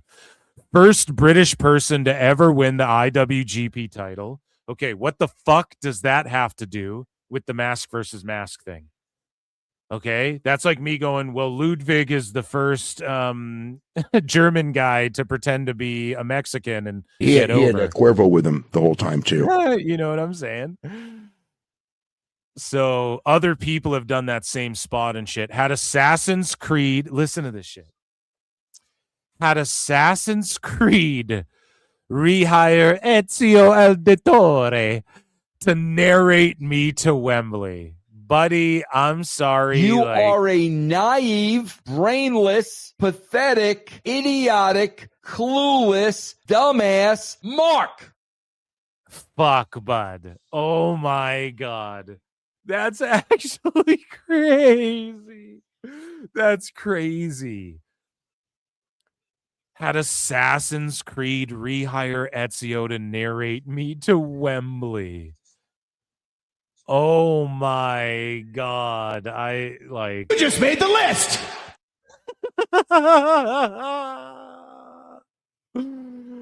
Holy shit, man. So he's just really coping. And then what else does he says? And if you can't remember any of the matches, is because people barely remember what happened last week, let alone 14 years of consistent. So again, you just explained it, Ospreay, but you're like in a weirdo bubble talking about anecdotes here. This is the problem, right, bruv? I'm your bruv, okay? Phil's your bruv. You're my bruv, Will. Phil and Will, okay?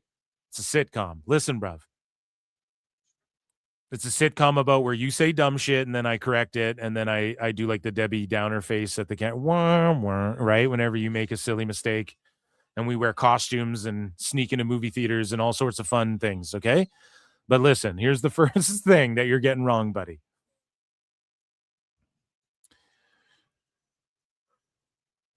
People will remember the mask versus mask in 14 years. Wrestling's not fake! The way we remember, again, mankind falling off the cell, that's what they're pointing out. That's what these guys are pointing out. And you just said it. If people don't remember it, it's because nobody remembers shit. No, they don't remember your shit because it's all the fucking same. And people have tried to point that out. And even though that one spot couldn't be replicated or duplicated in another match, you've done similar spots. Other people have done similar spots. And that's exactly it. Everybody who goes, man, do you remember when Ospreay flipped out of the Rana? They all not only will remember the mask versus mask, but they'll remember that they all know about Hogan slamming Andre. If you say Hogan slammed Andre, they all at least know about it.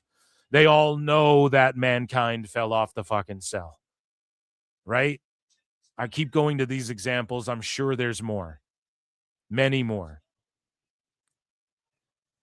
And that, like, they remember Hogan turning heel or whatever, or the out Scott Hall interrupting. They all know about that, and they know your shit. But everyone who knows about the fucking mask versus mask, they don't know about your goddamn matches, dude. They don't know about the Ibushi Rana. And like Lex doesn't. I don't know!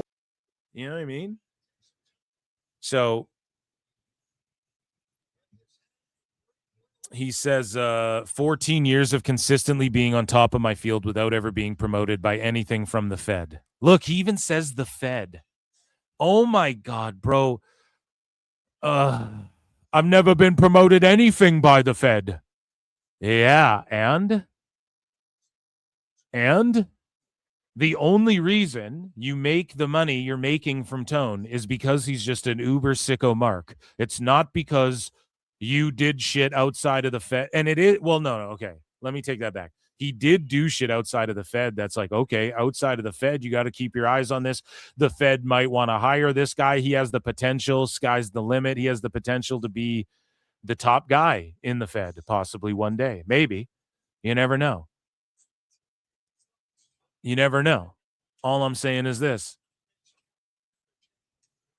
It's not like Will Ospreay went and like drew a fucking house the way Rhodes was like, I'll take that bet, and fucking was drawing everywhere on the indies and then created All In saying, I'll take that bet. And then they exceeded what Dave Meltzer, they just felted Meltzer, the original All In, the best AEW show, if you want to consider it that. They own the rights to it, I think. So it's the best AEW show of all time, was the very first one they put on. And, it's not like you did anything like that, dude. You know, like New Japan was in somewhat of a lull. Tone gutted everybody. And whatever they drew, it's not like just because of Will Ospreay. You know, Tanahashi was there. Dave will tell you. Post Tanahashi, they never built any stars. Everyone's just burying this new generation too of New Japan guys, unless they're trying to create a narrative that like, well, AEW made these guys. But that's the thing, Ospreay, is that you never did anything where it was like, holy fuck. Like even Kenny, you could argue, Kenny Omega and Okada sold a fucking Tokyo Dome and shit. You know, I don't know if you could make that same argument. And that's not just me saying it. That's the other people who call New Japan the Fed. That's the dirt sheet writers who you fucking love, who glaze you, but also say Nuge didn't make any fucking stars.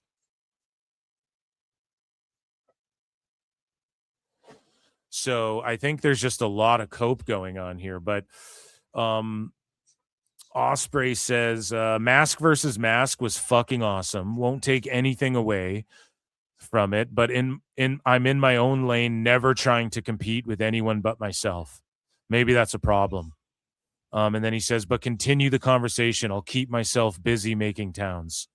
No, you don't get to say all of this cope, right? And write like a fucking, if you squish this all together, it's like 2 paragraphs of text, give or take, right? You don't get to write 2 paragraphs and then go, but continue the conversation. I'll keep myself busy making towns. No, you don't get to do that. Like, you're the one bringing up all of this shit about this conversation and coping about it. You know, you could have just ignored this. You are coping and seething. You just can't accept what you're seeing. Yes, you're coping and seething. The truth it is scalding, and now you are molding and coping so hard. Coping and seething.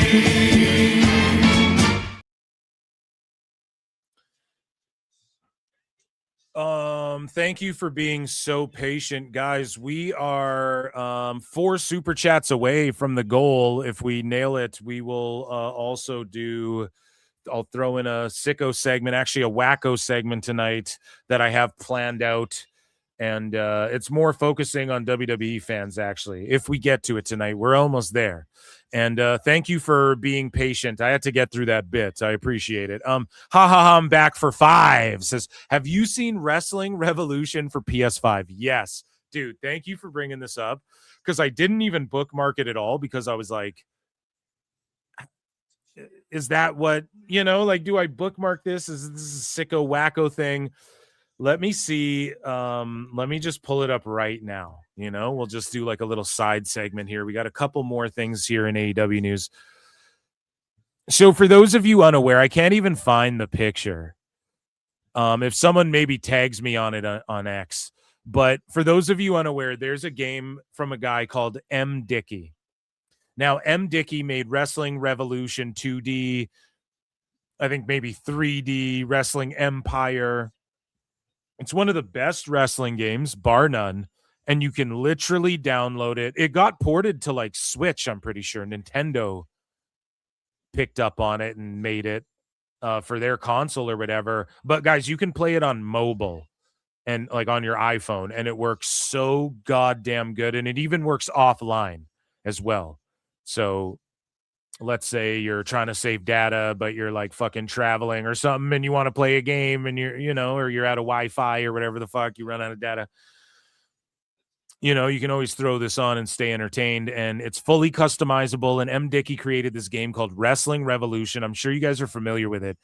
And to me, it's the true continuation of like the Aki N64 games. And not only that, there's like a booking sim.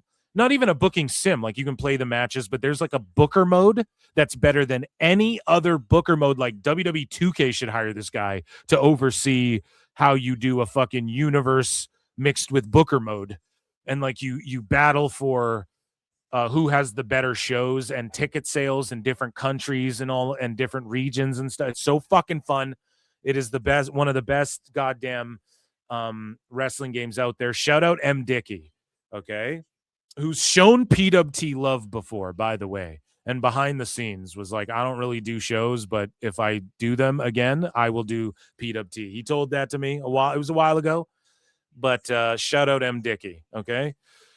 And I fucking love all of his games. He has other games too that fucking rule. Sorry, we're going off on a tangent, but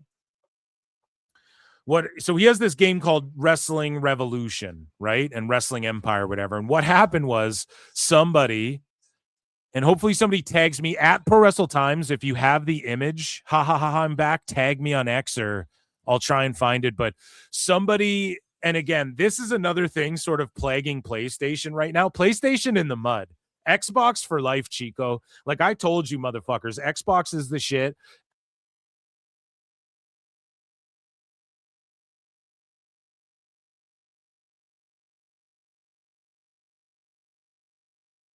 Sorry, I got excited there. Xbox is the shit, and their new CEO has been like making Game Pass cheaper, hooking up fucking tons of games on Ultimate and shit. Obviously, they've always done that, but like, you know, she's been making moves. She's been making Xbox better, whereas PlayStation has gotten to the point where like there's YouTubers with millions of views who make videos like, I'm just gonna download, because PlayStation lets you, like, anyone upload any fucking game. Any game, like any random, we could make a PWT game and upload it to the shit and make it like there's like scam games and shit. We could make it like the worst game ever and upload it, and anybody can get anything by on PlayStation Store. Whereas I think Microsoft's a little more strict. Whatever. I'm taking a long way around to get to the point that some random person made a Wrestling Revolution game, and it's called Wrestling Revolution. Okay. And that's a ripoff of M. Dickey, by the way. M. Dickey gonna sue somebody. And the image that the guy used is like blatantly ripping off Solo Sikoa's likeness as well. It's super funny and it looks hilarious. So, sorry, to get to the rest of the super chat, Wrestling Revolution for PS5. Yeah, and that's just it. It got through on PS5. Like, ain't no way if I go on the Microsoft store that shit'll be on there. The game is going to be sued into the ground. Sued into oblivion, bro. The cover character shows WWE turnbuckles. They use Solo. So it uses WWE's turnbuckles as well. This is what I mean, dude. It's the ultimate fuck up. It's so funny, though. It's actually so funny. Let me see, though. We got to check out if I can find this image. Solo Sikoa. Maybe if I use that, because I looked Wrestling Revolution and like nothing came up of the sort. If I type in Solo Sikoa likeness, I want to show you guys this. It's so funny. No, it's not coming up. I don't know. If someone sees it, tag me on Twitter. And yeah, it's just a blatant ripoff. It looks so goddamn funny that somebody did this too.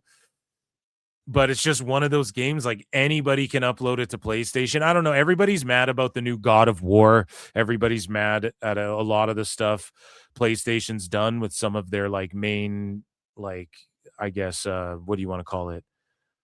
Like franchise games, you know?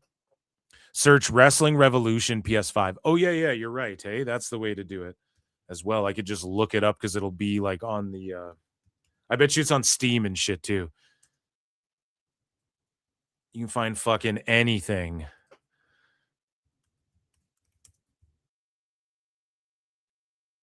Wrestling Revolution PS5. I want to show you guys this. It's just such a bad knockoff. No, I don't know. It ain't coming up. Ooh, somebody made a really good Jamie Noble for 2K, though.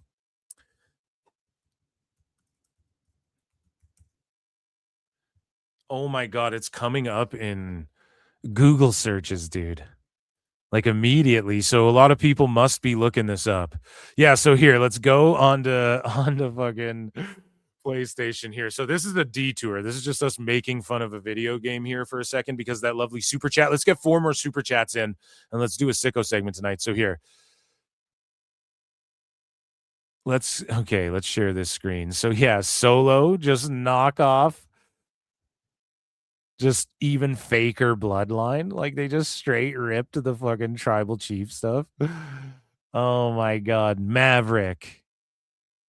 Stealing low. Here's a rip-off Alex Shelley. Like legit. That's a rip-off Alex Shelley.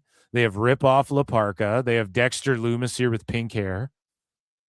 Right? They have Kevin Owens, fake Kevin Owens. Kevin Fowens. Am I right, fellas? The title looks like a UFC title.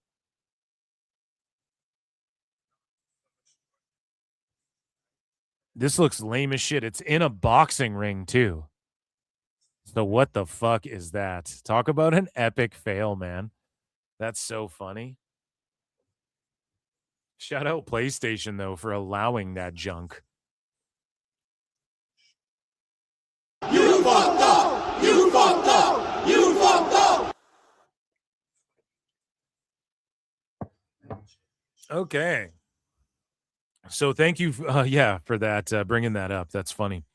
So let's move along here. Speaking of funny stuff, the Butcher and the Blade are free agents after their AEW contracts have expired now. We have covered this here at PWT. The Butcher in particular, he got healthy and then he was tweeting out basically begging to be on TV. He's like, hey, I'm healthy, I'm good. Me and the Blade are good. We can whatever. The Bunny left AEW. The Blade is wrestling, I think, in like Maple Leaf Pro and GCW and shit more. If I'm not mistaken, I think GCW, right? And then Maple Leaf Pro for sure. And yeah, man, they let go of the Butcher and the Blade. And I put out a tweet saying, I know a lot of people will disagree with me on this, but that's a fucking fumble. That's a Tony Khan fumble. And the reason being is because, say what you will, but they have a fucking look. Let me just read my actual tweet. I think I have it right here. Yeah. So I tweeted out, what a fumble. I know many disagree with me, but I think they had a look and could have been way more prominent as heels than they were. And I've always thought that. And their debut got a pop as well. If you remember, they came through the ring and a lot of people shit on it, but it was unique. It was different. And they had a fucking look and they just were never like the main heaters to whatever guy. So is this a massive like, oh man, they would have changed the landscape of pro wrestling in AEW? No, but is this a fumble as far as like, what the fuck are you doing with your tag and trios division that you couldn't have made these motherfuckers work on your goddamn show? They have a great look. Now, what I think they should do is go to MLW. I think the presentation, the way they could take the transmission, like the way MLW Fusion, the aesthetic is like, and the sounds and everything is like, it's like a transmission, like this underground transmission wrestling show that we're sending out to the world. They could like hijack it, not Contra style, but when you do their vignettes, it could all be in black and white and they could be doing their steampunk thing. And like, maybe that's a little Tony Stormish, but whatever, you just fit it into the show. It fits the theme of the show. And they could do their whole like Butcher and Blade OG. Like he's wearing a fucking, he's looking like, Mr. Satan here with his bandana on before the world tournament. You know what I mean? Like that's what fucking Butcher's looking like here. And they just want to wrestle, man. And they're good to get booked and their contracts are not renewed. I think they should go to, someone said, I think I saw in the reply, somebody said NWA. Maybe. I don't really know what they have going on there. But I think with the Skyscrapers and the Good Brothers, and then you add the Butcher and the Blade in the mix, that would be the perfect landing spot. Obviously TNA, right? But you have the Righteous and the Hardy Boys, and yeah, maybe Butcher and Blade could fit in there for sure. But again, you don't want to just like hackishly say everyone should go to TNA. So I think MLW, just after watching the last couple weeks, I think they would be presented really cool and they would fit in with this tag division. And let's say Corbin is going, then hell, maybe Dijak moves on to single shit and he debuts these guys as his fucking new backup and they're in the tag division fighting the Good Brothers for him while he goes on and does some single shit. Something like that. Who knows? Because I think the Good Brothers eventually get those tag titles, but and who knows if Corbin's going to WWE or not, but I digress. Shout out Butcher and Blade. I've always liked them. I always thought they were good wrestlers. And I've always thought they had a good look, and it is a fumble when people are like, that's not a fumble. No, it is, because who's the fucking main like mid-card team? It's just Bucks, FTR, Cage, and Cope. Okay, so you mean to tell me, and they lost the Lucha Bros. Jurassic Express don't really fucking team together anymore. You mean to tell me that, okay, you could get the Rascals in the mix, but they're not doing that, you know? So you mean to tell me these two guys couldn't be like the heel team that everybody fought through, or you fight through on your way to the top, or looming around the titles, or get the titles and hold them, and there's some fucking storyline where, I don't know, man. Even the Bunny being with them, I thought was always a good thing. But they just never capitalized on it. So it's a fumble. It's not like a fumble as far as like, oh, the whole game would have changed, but it's a fumble as far as like, well, you had this tag division and you had LAX, right? You had Santana and Ortiz. They got in a fight. They're not even friends. Look at Santana now. So you fucked that up. You fucked the Lucha Bros up. You fucked up, you know, like how many fucking teams got to get fucked up? Yes, FTR and Bucks, we know, and Cage and Cope. You fucked up the Briscoe brothers because you were a goddamn liar and a coward, Tone, and you didn't fucking bring them on TV. And then you lied about how you would have brought them on fucking TV because you're tight with WB, but then fucking you released Trey Miguel. Okay, so we ain't having none of that shit. And ladies and gentlemen, speaking of Tony Khan, it is time for Steamboat motherfucking Tone. Get ready. It's great. It's time for the best guy is Tony Khan, who is in fact Tony Khan and Steamboat Tone.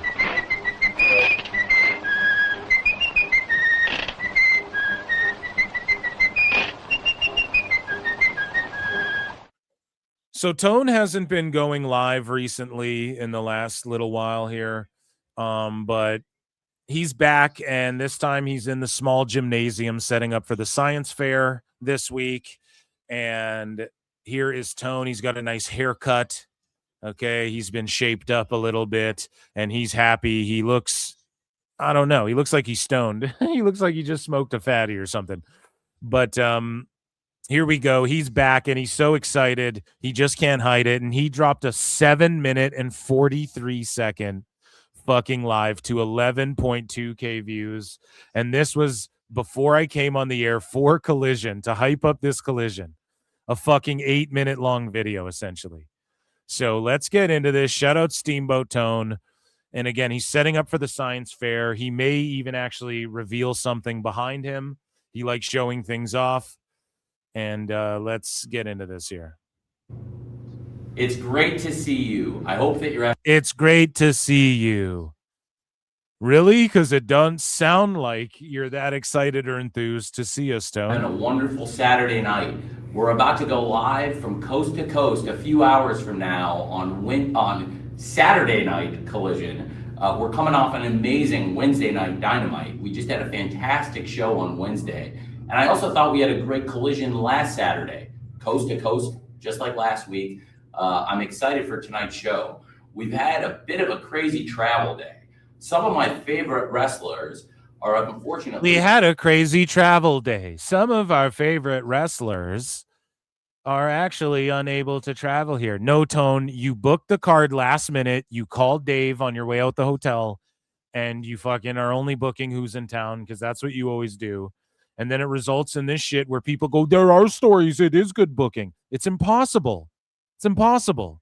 This is why Vince's booking wasn't good, especially not good, right? Because everybody was there and were forced to be there, but then he just used people and threw out shit last second and rewrote it last second. This is why Tone's booking is bad, okay?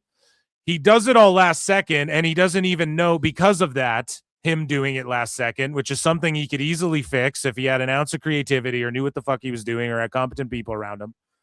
And then he could tell people who needs to be in town 3-4 weeks out or whatever the fuck, or a week before, even if it's a week before, a few days before. What are you doing in AEW? You're on vacation. You work once a week, if that. Okay. So Tone could easily remedy this shit. He fucking doesn't, and that makes him a bad booker because everything's last second. It's the same thing with Vince, just a different way of getting to the last second booking. We should be able to criticize it all the same, but for some reason, Tone, that's never allowed to be criticized for, that criticism isn't allowed to exist, I guess. He's stuck south of the border. It was a great Arena Mexico show last night. I was really hoping to have some of the top luchadors with Commander and Beast Mortos back in AEW by now. Wait, did he almost call them some of the top superstar? Luchadors. He did last night in Arena Mexico. I was hoping they would be back here, but I'll get back to that later. Speaking of the top action in CMLL, I'll get back to that later. Is this a podcast, Tone? Is this going up on your RSS feed? Why would it be get back to this later? Let's talk about it. Let's talk about it right now. It's a fucking live. This isn't for, like, if he filmed this and then edited it, then put it at the front of the TV show or something, okay, but he's not doing that. So what is the fuck? Why the fuck are you doing this? Be human. MLL Women's World Champion, one of the greatest wrestlers in the world, Persephone, is here tonight. And Persephone is here competing in the Owen Hart Foundation tournament against a woman who made her AEW debut last week on Collision in a very impressive match, Hazuki. I'm very excited about the Owen Hart Foundation match, Persephone versus Hazuki on AEW. Versus Hazuki. Who watching this knows who the fuck that is? Get an editor, Tone. Hire me, and I'll quickly edit it with some footage and shit of Hazuki. And I'll put some cool music behind it, and then it'll say, and then we'll let people kind of know. And then what you do is say, and Hazuki, you might not know her. She's amazing. She's done this, this, and that, blah, blah, blah. I'm excited to have her in the Owen leading up to Forbidden Door. You're going to see lots of crossover matches here in AEW. I'm so excited. We'll see you guys tonight. That's it. Cut. Do another 1-minute video about the next thing you're all hype about. And do these way earlier than an hour before and get them floating around the algorithm and on the socials a little bit there, bud, throughout the day. You could have done these yesterday, but you fucking you didn't book this shit till tonight. Hazuki. Collision tonight.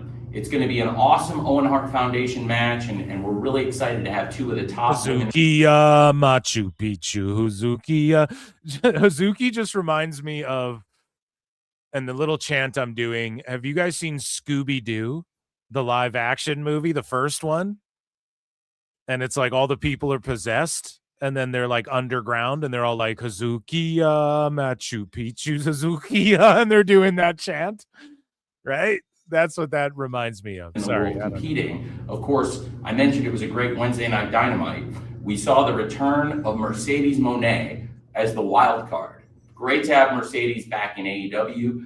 Mercedes made her return, defeating Alex Windsor, a measure of payback for Mercedes Moné. And we saw Mercedes, after that great match Wednesday, make off with the Owen Hart Foundation Cup Tournament belt. Of course, she is the defending champion. Mercedes will closely be watching tonight on Saturday Collision, Persephone versus Hazuki in the Owen Hart Foundation Tournament. I'm very excited for this match. And I'm also very excited about the Women's World. He seems so excited for it, doesn't he? Tag Team Championship match with TJ versus the Divine Dominion. I mentioned I thought it was a great Collision last Saturday. With TJ. Tay Conti and Anna J. Hazuki versus Maya World was an awesome match with Persephone on commentary. Also, I really enjoyed the Divine Dominion versus TJ. And that was a match with a 5-minute time limit where TJ battered the champions. And we saw them not only be the first people to last the 5 minutes with the Divine Dominion, but TJ really took it to the champs. So tonight, it'll be a World Tag Team Championship match. TJ versus the Divine Dominion on Collision. And we have so much more in store for you. TNT could easily refer to tags and trios because we've got... Oh my God, dude. He's so fucking... Oh! So that's a cut, okay? One video. I'm so fucking excited. Mercedes Moné is back after a long-awaited return to AEW. She grabbed that Owen Hart title. She is the defending champion. She's in action tonight. And also, the Divine Dominion taking on TJ, who lasted 5 minutes and earned a shot at their titles. I can't wait. Boom. That's 30 seconds and actually excitable, Tone. Jesus Christ. Tag team title on the line with TJ versus Divine Dominion. Who would sit here and listen to this besides me because I'm fucking super mentally sick and love abuse, you know? Also have the World Trios champions in the house. The conglomeration, Orange Cassidy, Roderick Strong, and Kyle O'Reilly. Smashed your knee to a They were very impressive last week on Collision. Very impressive. It was the previous week we saw Orange Cassidy compete on TBS in the Superstation. What would this matter to anybody? Why would anybody need this information, Tone? Why would anybody need this information?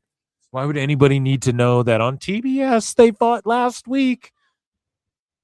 Whoa. Showcase, which I announced with our good friends on Warner Brothers Discovery on AEW Advance on TikTok. I enjoy making these kinds of appearances on the network's channel, on AEW Advance, and here I'm back on X today, but we'll be having another AEW Advance very soon. Here I'm back on X. We know, motherfucker. Now, I mentioned it's been a crazy travel day. Roosh of when? 4 minutes ago, bud? LFI picked up a great win in the Superstation Showcase a couple weeks ago, and Roosh competed in a great world title fight. Orange Cassidy was also in the Superstation Showcase, and while he didn't factor into the final pin in the match, he did compete against Roosh of the LFI, who picked up a great win. It's just too much info. Well, he didn't factor into the pin. He did. That's all supposed to be the TV show. The show's supposed to be all the stuff Tone makes up in his head. And then because he tells it to Dave and the reasoning to Meltzer, and Meltzer's watching this for sure. Meltzer watches, he's oiled up watching everything Tone does. Like a proud fucking sick uncle.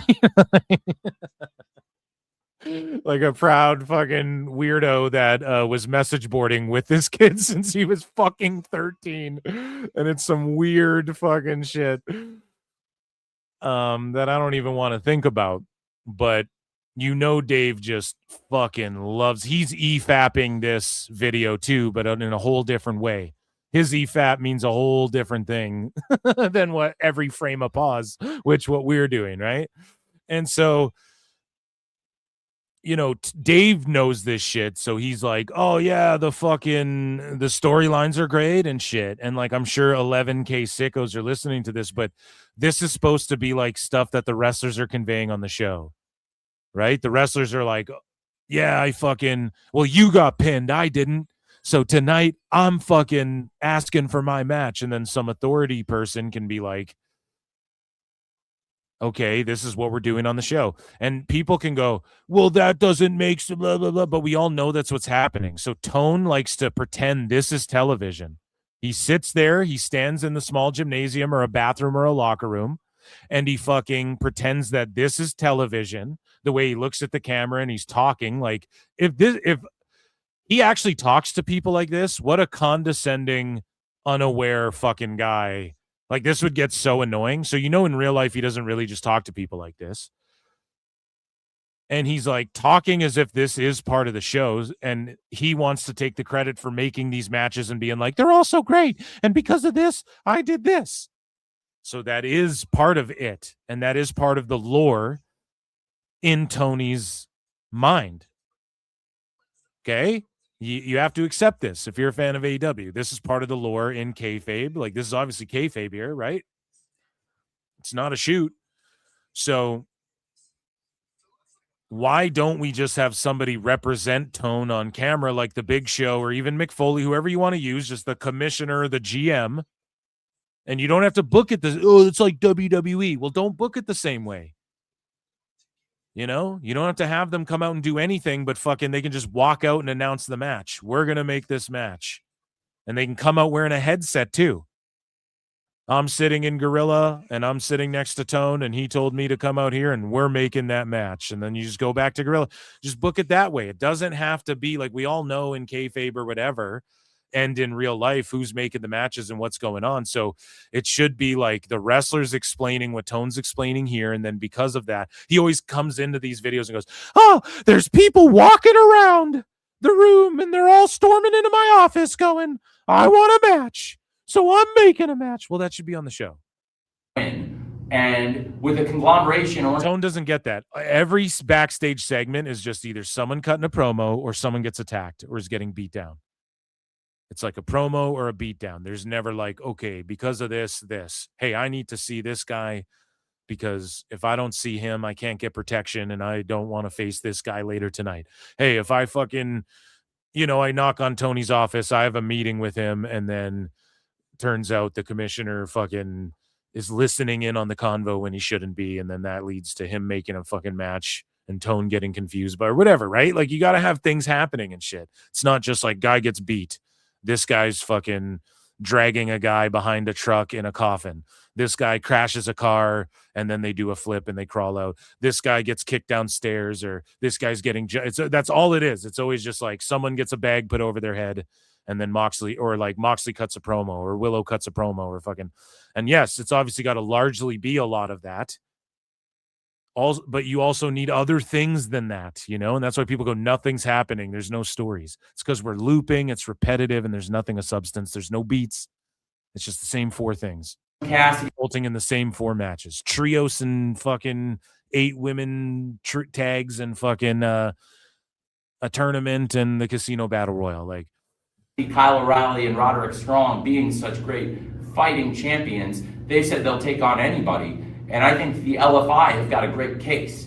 Now, the thing is, Beast Mordos is stuck in Mexico. We weren't able to have Beast Mordos back. I was hoping he would be back, but he wrestled last night in Mexico, as I'd mentioned. But there's a man who's on a plane back right now, coming back from Mexico. He did make it back, and that's Beast Mordos' tag team partner, Sammy Guevara. Imagine Sammy Guevara went from one of the 4 pillars of AEW, right? Now he's literally known as the last 3 times Tony Khan has brought him up. Sammy Guevara. He calls him Beast Mortis' tag team. He had Cuervo with him the whole time, too. One of the 4 pillars to Beast Mortis' tag team partner. Holy fuck, man. You couldn't have fallen down any higher than fucking Guevara. Oh my God. And the LFI want a shot at World. Hey, Miss Murder, can I? Hey, Miss Murder, can I? Make beauty stay if I... LFI, AFI? Championship gold. So tonight we will have the conglomeration, Orange Cassidy, Kyle O'Reilly, and Roderick Strong defending the titles against the LFI. Rouge Stralistico, and a man who's coming in hot from Arena, Mexico right now, Sammy Guevara. And I'm excited for that match. So as I mentioned, we got big tag team and trios championship matches tonight with KJ versus Divine Dominion, the LFI versus the conglomeration. We have a big Owen Hart Foundation women's tournament match with Persephone versus Hazuki. The winner of that match will face Mercedes Moné very soon. And you would think for a guy who watched wrestling his whole life, he'd realize why this doesn't work, how this is pointless. There's so much more great action in store for you tonight. Last week on Collision, we had a great match with the Guns against the Dogs. And that was fantastic. And whoa, so he just recapped everything and then he's still going to continue along with more stuff. Buddy, cut it there and then just like rip another vid at least. There's a lot of history between the Bang Bang Gang and the Dogs. And a lot of history, especially between Juice Robinson in particular with these gentlemen. And Mr. Finley and Juice Robinson have got a lot of history as a team themselves at one point. Well, Finley's current tag team partner has... And like there's an air conditioner going off. It's like, dude, you're a billionaire. Get one of those nice fucking they cost like $5,000, dude. You get one. I'm bad with the technical names of the cameras and the equipment itself, but you get one of those cameras with those fucking mics on them that just pick you up crystal clear. Noise cancels out everything. Wear a fucking lapel mic if you have to. You're a billionaire. Have a camera guy follow you around 24/7. And again, he just shoots this shit like wherever there's like, you can tell by the glob of lighting on his glasses. Everywhere he goes, he just goes to where there's a fucking light, right? He just goes wherever there's a light. Okay, let's just film here and whatever. Meanwhile, like, he's so goddamn rich, just invest in like have 3 guys follow you around and do all this stuff and make it super professional, who can set up the green screen and put the fucking proper lighting wherever you are and fucking hit you with the camera with the nice audio quality and everything. And then you can also use this and air snippets of it. Not only would that be good for social media, and it would be a little bit different than what WWE does. I mean, it's what WWE does. But they also try to make it seem like guerrilla style. Tone could go the other way and be like, hey, I'm fucking, look at these, like, you know, they could go the other way and make it seem like produced with the fucking captions on the bottom, like TikTok for the fucking youths. You know what I mean? Like, you could go that direction with it and fucking maybe it'll go viral tone. I don't know, but this is crazy. This looks like a guy getting ready to set up for Comic-Con. Challenge Juice for tonight. It'll be Clark Connors one-on-one versus Juice Robinson. Of course, a lot of these former Bullet Club members we've seen interacting lately. Of course, we had a Bang Bang Gang confrontation with the Dogs last week, a confrontation between the Dogs and the Young Bucks, and now tonight, Clark Connors versus Juice Robinson. That's going to be a great match, one-on-one. And we've got the top teams, the top trios in AEW. So again, it could be stories about the Bullet Club and not like about Bullet Club, but the way Balor and AJ were able to tell their stories with the Good Brothers and things like that, right? So there could be a story going on where it's like fucking not necessarily even about the Bullet Club, but how these three factions, like you got the Elite over here, you got the Dogs over here, you got the Bang Bang Gang, and they're all kind of in a mix, and you're talking about the history and telling the history and fucking talking about how they represent three different eras of the fucking Bullet Club at one point and how whatever, and especially leading into the fucking Forbidden Door show. That's when you do that. And look, oh, you got all these guys like sitting right here at your disposal and they're all ready to work, and Jay White might come back soon and shit. Allegedly, he keeps teasing it, I think, but you know, you have all of it right there, but he just doesn't. It's just, oh, they'll face each other and I'll tell you about it from the fucking small gym. Last week, we saw a fight to end Collision. We saw STP attacking John Moxley on commentary after the main event match, a great international title fight, Garcia versus Takeshita. Mox got jumped at commentary. Mox is here. He's looking for a fight. He's put a challenge out to STP, and we'll have three of the biggest hitters in AEW and three of the biggest hitters in the Death Riders teaming up. Mox, Pac, and Claudio Castagnoli to take on STP tonight. So many of the biggest. Did he just say STD? Oh my God. Hold on a second. You what? Hold on. I know he said STP the first two times. He might have said STD. Mox, Pac, and Claudio Castagnoli to take on STP tonight. Oh, no, he didn't. Okay. I was going to say. Now, I'm watching Collision. I've had it on. Hazuki's taking on Persephone. And they're actually, so far, having a pretty good match. Both these girls look awfully impressive. But Shane Taylor has been like a through line where he's got shit going on. Whatever's going on with his faction, I'm fucking digging it. And he's feuding with Moxley and shit. Okay. Maybe he can beat Mox and make a bit of a name for himself. I don't know if this has been a Collision feud going on for a while, but it's okay. It's okay. Not going to lie. They actually got a through line here. It might be over with, though. We haven't seen STP in a minute, but. So many of the biggest stars in AEW are here on Collision tonight, and the show is on live from coast to coast. It starts early out west, 5 p.m. Pacific, 8 p.m. Eastern, live from coast to coast. Some of the biggest stars in AEW are in action, and thankfully, we were able to get Sammy back from Mexico. Oh, my God. You said that 4 times, buddy. There's going to be this great trios title match. He's looping. The LFI versus the Conglomeration. We can't wait to get our other wrestlers back in from Mexico very soon. And, of course, this big tag team title fight with KJ. Yeah, you said it already. You said it. Wrap it up. Dominion. I can't wait for STP versus the Death Riders. Clark Connors versus Juice Robinson, and to have the Owen Hart Foundation tournament match, Hazuki versus Persephone tonight. It all starts 8 p.m. Eastern, 5 p.m. Pacific. You don't want to miss it. AEW Collision tonight. Holy fuck, guys. I don't know. It just gives off like dorky little brother vibes, you know? I guess nothing too terribly wrong with that. It could be worse.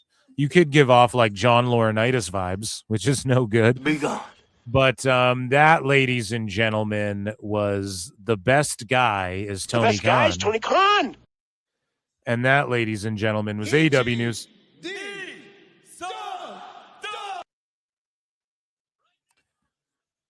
So Yeah, Persephone and Hazuki having a pretty solid match there, bud. It's no Mystico, but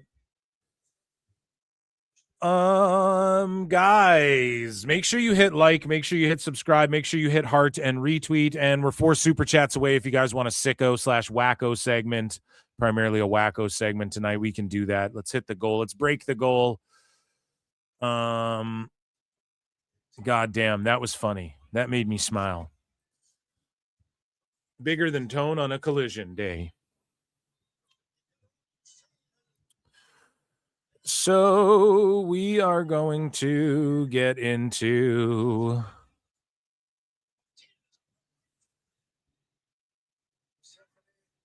we got some WWE house show shenanigans.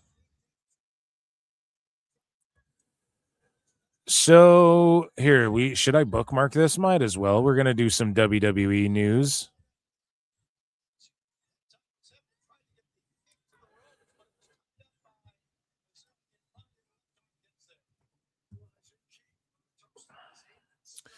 And speaking of Fetty Wap earlier, 1738, I'm like it was a pillow.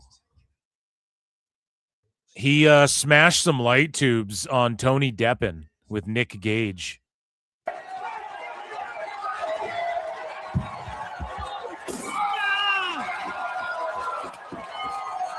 Fetty with the bundle.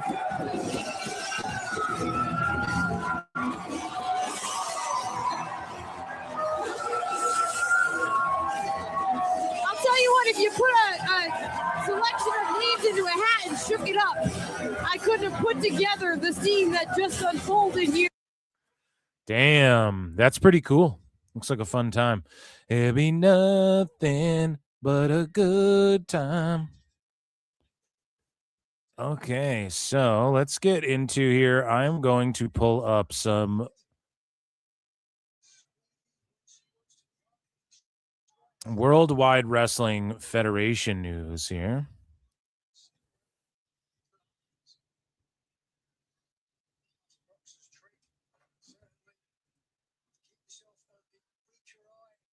And we will get into this as soon as StreamYard quits crashing my tab out here.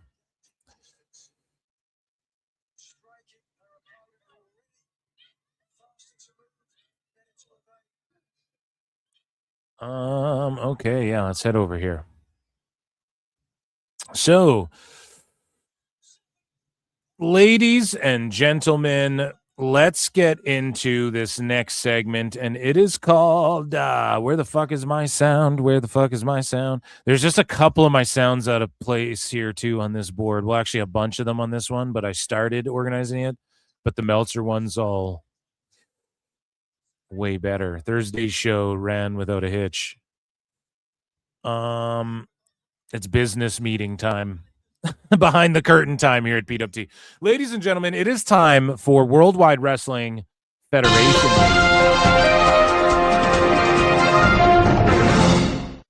So we talked about this before. WWE has officially retired the NXT Heritage Cup. The title has been removed from the champion section on the WWE roster page. Now, again, JBL was talking about WWE Nugemaxing and lighting up Japan and Europe/the UK the way they did Mexico. Maybe they bring the Heritage Cup back if they ever bring NXT UK back. I don't know. I wasn't really ever a big fan of the Heritage Cup rules. Whenever on NXT a Heritage Cup rules match would come on, I was like, oh, come on now, Eric. You know? So we move along here. RIP Heritage Cup. Speaking of RIP, Logan Paul got his triceps RIP'd. And here's a clip from Impulsive with him he says, dude, I'll be honest. When CM Punk tore his tricep, dude, I just thought he was a major pussy. I had no idea. And let's take a listen. This is not a work. Shout out Impulsive and Logan Paul. Mm-hmm. I tore my tricep off the bone. And a little piece of bone literally came with the tendon. It's insane because I'll be honest, when CM Punk tore his tricep, I just thought he was a major pussy. I cut a promo about it. I'm like, you tore your little tricep? Oh, no. Yeah. Oh, I dude, forgot about when that. Big Mike is like, Fox, he did. I proofread it. Said it. I was like, no way. You wrote a tweet. Fox. This doesn't never happen to me. Oh, you dumbass. Jeez. You can't ever I didn't know that. prey upon people's injuries. I know. And he was just standing there, and I remember thinking, the dude tore his tricep. How is he out for 6 months? How bad could it be? How bad could the dude tore his tricep? How is he out for 6 months? it be? It's a fucking tricep. It's horrible. So, dude, it's so horrible. What had happened Shame on you. What had happened was, listen to this fool. What had happened was, Shame on you. I was on the outside. A nearly 300-pound Dawkins comes flying over the ropes. He lands on me. My arm is flexed and trying to catch him, landing on the ground, and too much weight, too much tension. I could feel the tendon snap off the elbow. And it's interesting because the triceps, I can't even point. The triceps in the middle of your arm, but it came from the elbow.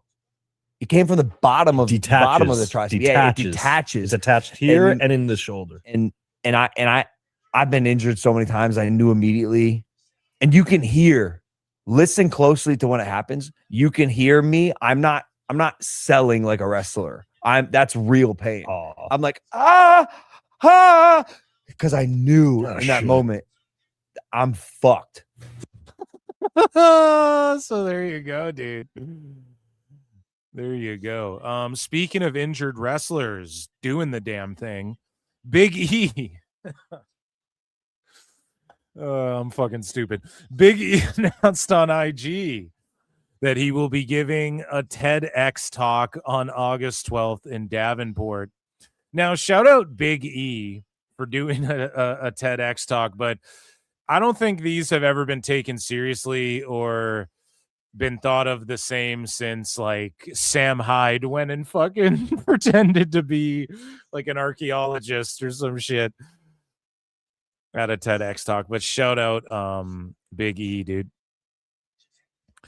So in other news, Dwayne "The Rock" Johnson, if you smell these two fingers that I have up, down, get down. So Dwayne "The Rock" Johnson, Dwayne "The Rock" Johnson has reportedly declined Dana White's invitation to attend the UFC White House event alongside other celebrities. Other super celebrities like Adam Sandler, Mario Lopez, Dwayne "The Rock" Johnson, and more. So like a bunch of celebs turned down invites to go to this thing. Even UFC fighters are like shitting on it. And the White House card. And apparently it's like supposed to rain. In Washington, there's like a heavy chance of like thunderstorms and stuff during the event. So who fucking knows? But, you know, Dana White is doing this event for his old pal, the Donald there. But even The Rock's like, I don't know, dude. It's just sketchy times. Like there's wars going on and shit. It's on the White House lawn. Everybody's there. Even Joe Rogan's like, people forget, man. They could drop a fucking bomb on us in Minecraft. Conan!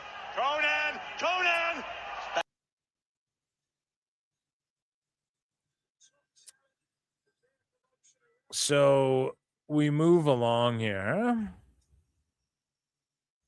And in other news,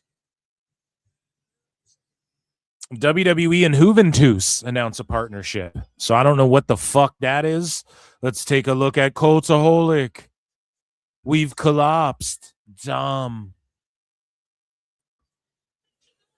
So the Juventus website. What the fuck is Juventus? Juventus Guerrera? You mean like Guerrera? Juventus FC, a football club. Okay. Fair enough. Shout them out, and sorry if there's any fans out there. I'm not a big soccer fan myself.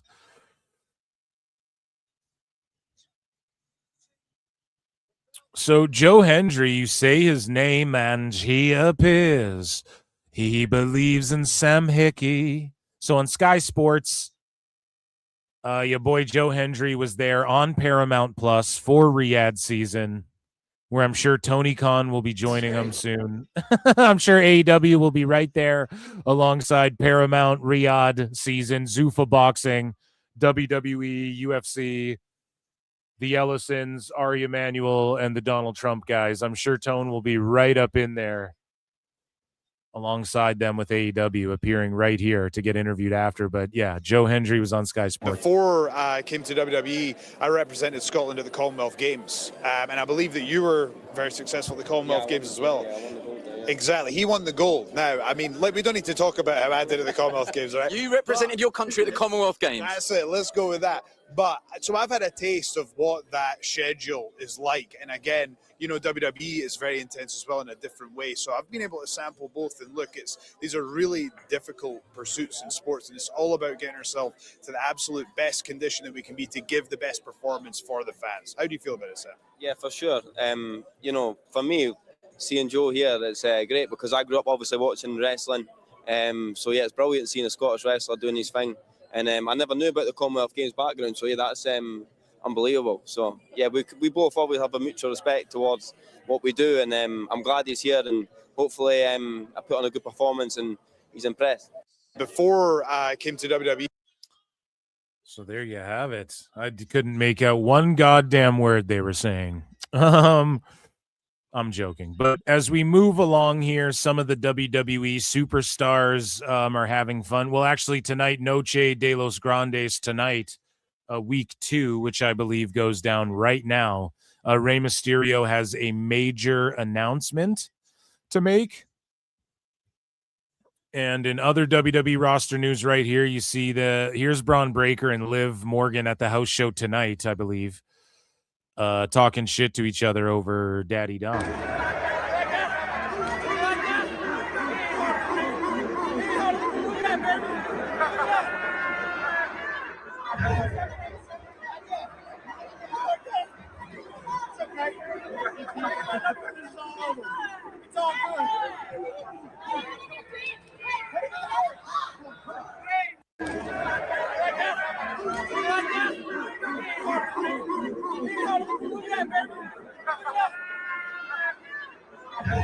That's funny.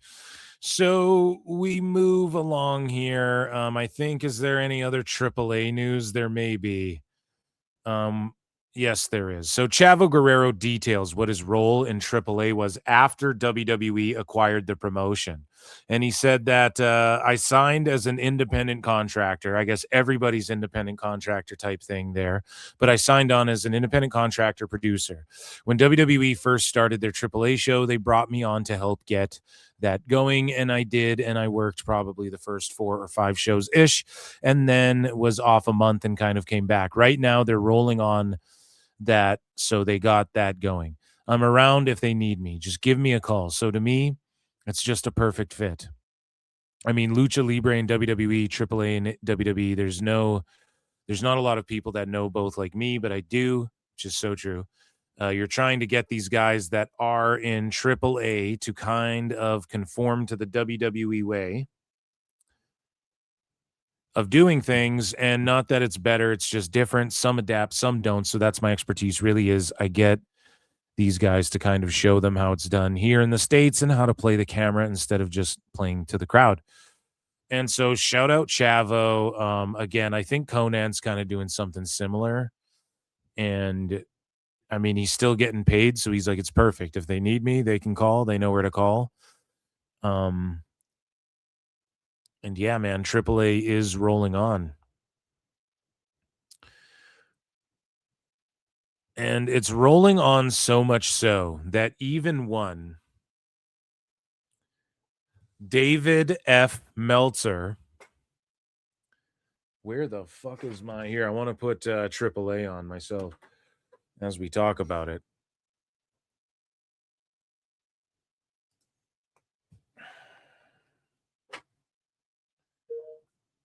Just pulling up Noche de los Grandes.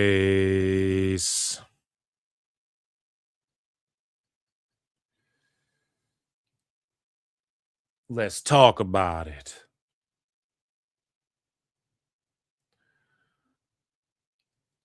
Where is Noche de los Grandes? I gotta put it on. You are a naive, brainless, pathetic, idiotic, clueless, dumbass Mark. Okay. We have got it on here. Got to skip through these ads on the YouTube.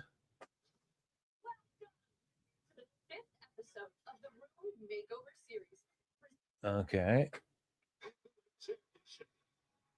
And okay, I think this match is where Octagon gets hurt.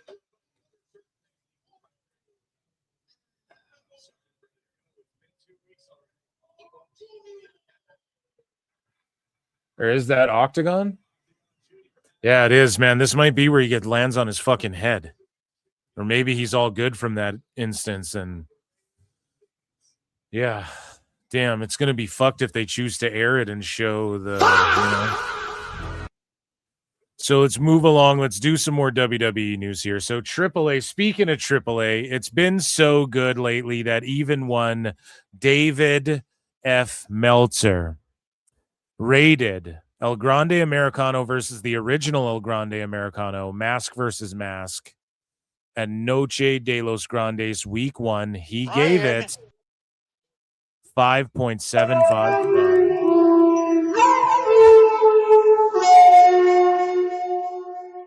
Now, here's the thing. I don't believe it was a 5.75 star match, personally, either. I would just give it, if the rating's out of 5, I'd give it a 5-star match. You know, like, what's with this 0.75 bullshit? It doesn't even make sense.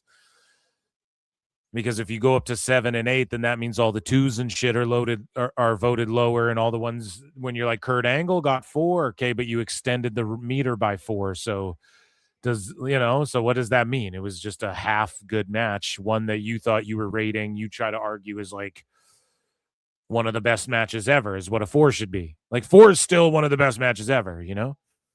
Dave's too stupid to realize that shit, but he caught some praise for this. He caught some heat for it. I just think Dave did this because he just knew it would make him seem out of touch, like for once. Like, a broken clock is right twice a day or some such bullshit. So he knew he had to at least give this 5 or whatever, but I think he rated it too high. This is what I mean. Dave just he always has to go overboard with how low or high he rates shit. That's almost like he's trolling, But this was objectively good, and I'm glad that everybody can agree on that, even one Dave Meltzer. But one thing Dave Meltzer likes to do, and it's not even about agreeing on shit, it's just he just makes shit up. We need flutes in fucking the chat right now. I want to see the young superstar, babyface, that former heel thing. So because this is what Dave says. He goes, Ilya Dragunov is reportedly not viewed internally as a top guy by higher ups, but rather as an interchangeable mid-card talent. Now, here's the thing. Shut up, bitch! I've been critical of Ilya Dragunov. I've said it. Like, what do you do with him? And when he got hurt and he came back, I said, I hope it's not just the fighting Dragunov guy, because that's going to get tired quick. And I'm telling you, they tried that already. He was hurt for a long time. Now he's on SmackDown. Do something new with him. Okay. Now he shockingly won the U.S. title. Then he did the open challenge thing. He beats the shit out of everybody. I'm the most critical of this guy. He beats the shit out of everybody. So you can't have him on the goddamn show doing that every week. Here's the problem with what Dave's saying, though. They view him as an interchangeable mid-card guy. You don't know that. Nobody told you that. You're a fucking dumbass. And nobody wants to hear this shit. When you say this, you don't need to bury the guy. Okay? Now, they view him as an interchangeable mid-card guy. That's what I said about Mick Foley talking about the mid-card in AEW. So again, Dave is projecting. He's hearing criticisms. This has been his campaign lately and his agenda lately. He takes criticisms that are valid when you put them towards AEW, and now he's just like trying to fit them into places where they don't fit with WWE to try and spin the narrative that way. The classic Dave Meltzer spin. Okay. And so now he's shitting on Dragunov here and saying he's an interchangeable mid-card guy. Now, or he's saying that's what WWE's saying. Now it's like, no, Dave, that's what you're saying. When really is he? Maybe. Is this valid for, or yes, is it a valid criticism? I guess it's your fucking opinion. Here's the thing though. When you say WWE's saying it, now that's a problem because you don't fucking know that and you're a goddamn documented liar and delusional person.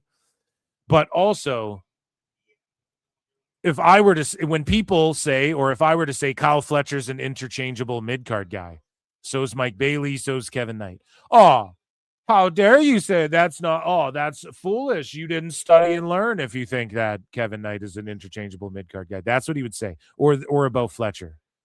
Okay?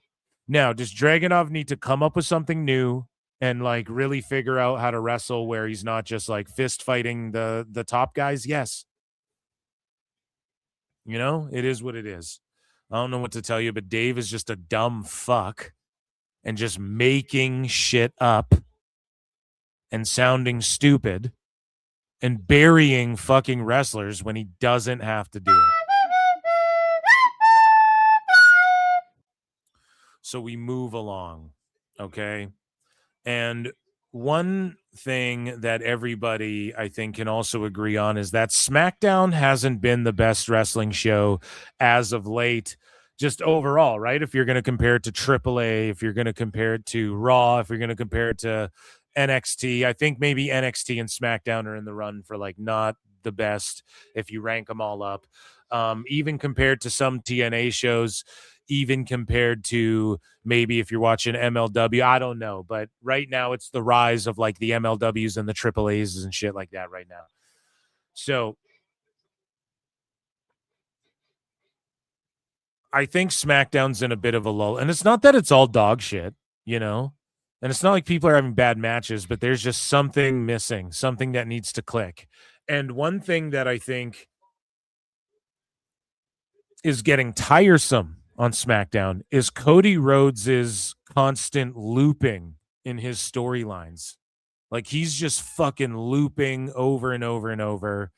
And, you know, a lot of people are picking up on it. A lot of people share the criticism. Now, is it all bad? Like, is Rhodes particularly doing anything bad? No. Is Gunther doing anything particularly bad? No, but it's just shit we've seen. And speaking of shit we've seen, you know, Blake Monroe is once again coming soon to SmackDown. So they're like, she's coming soon, even though we've seen her backstage and stuff. Right? And she made it clear, like, I'm coming after Tiffany Stratton. And they're so close in, like, if you make a faction like Stratton, Chelsea Green, Blake, okay, or if like Stratton takes her under her wing or something, and I don't know, I feel like they're about to do the Blake Monroe, like they're gonna do a thing where Tiffy's like, you took all my shit, you know, like everything you're doing, you took it from me, you know, and she's gonna sun her a little bit, and it might be that Tony Storm type vibe, and they might go in that direction with this story, legit. And here's the thing, is that Blake Monroe, I feel like you got to keep her away from Tiffy for a little while longer. But she's just going right for her. They're coming right for us, Ned.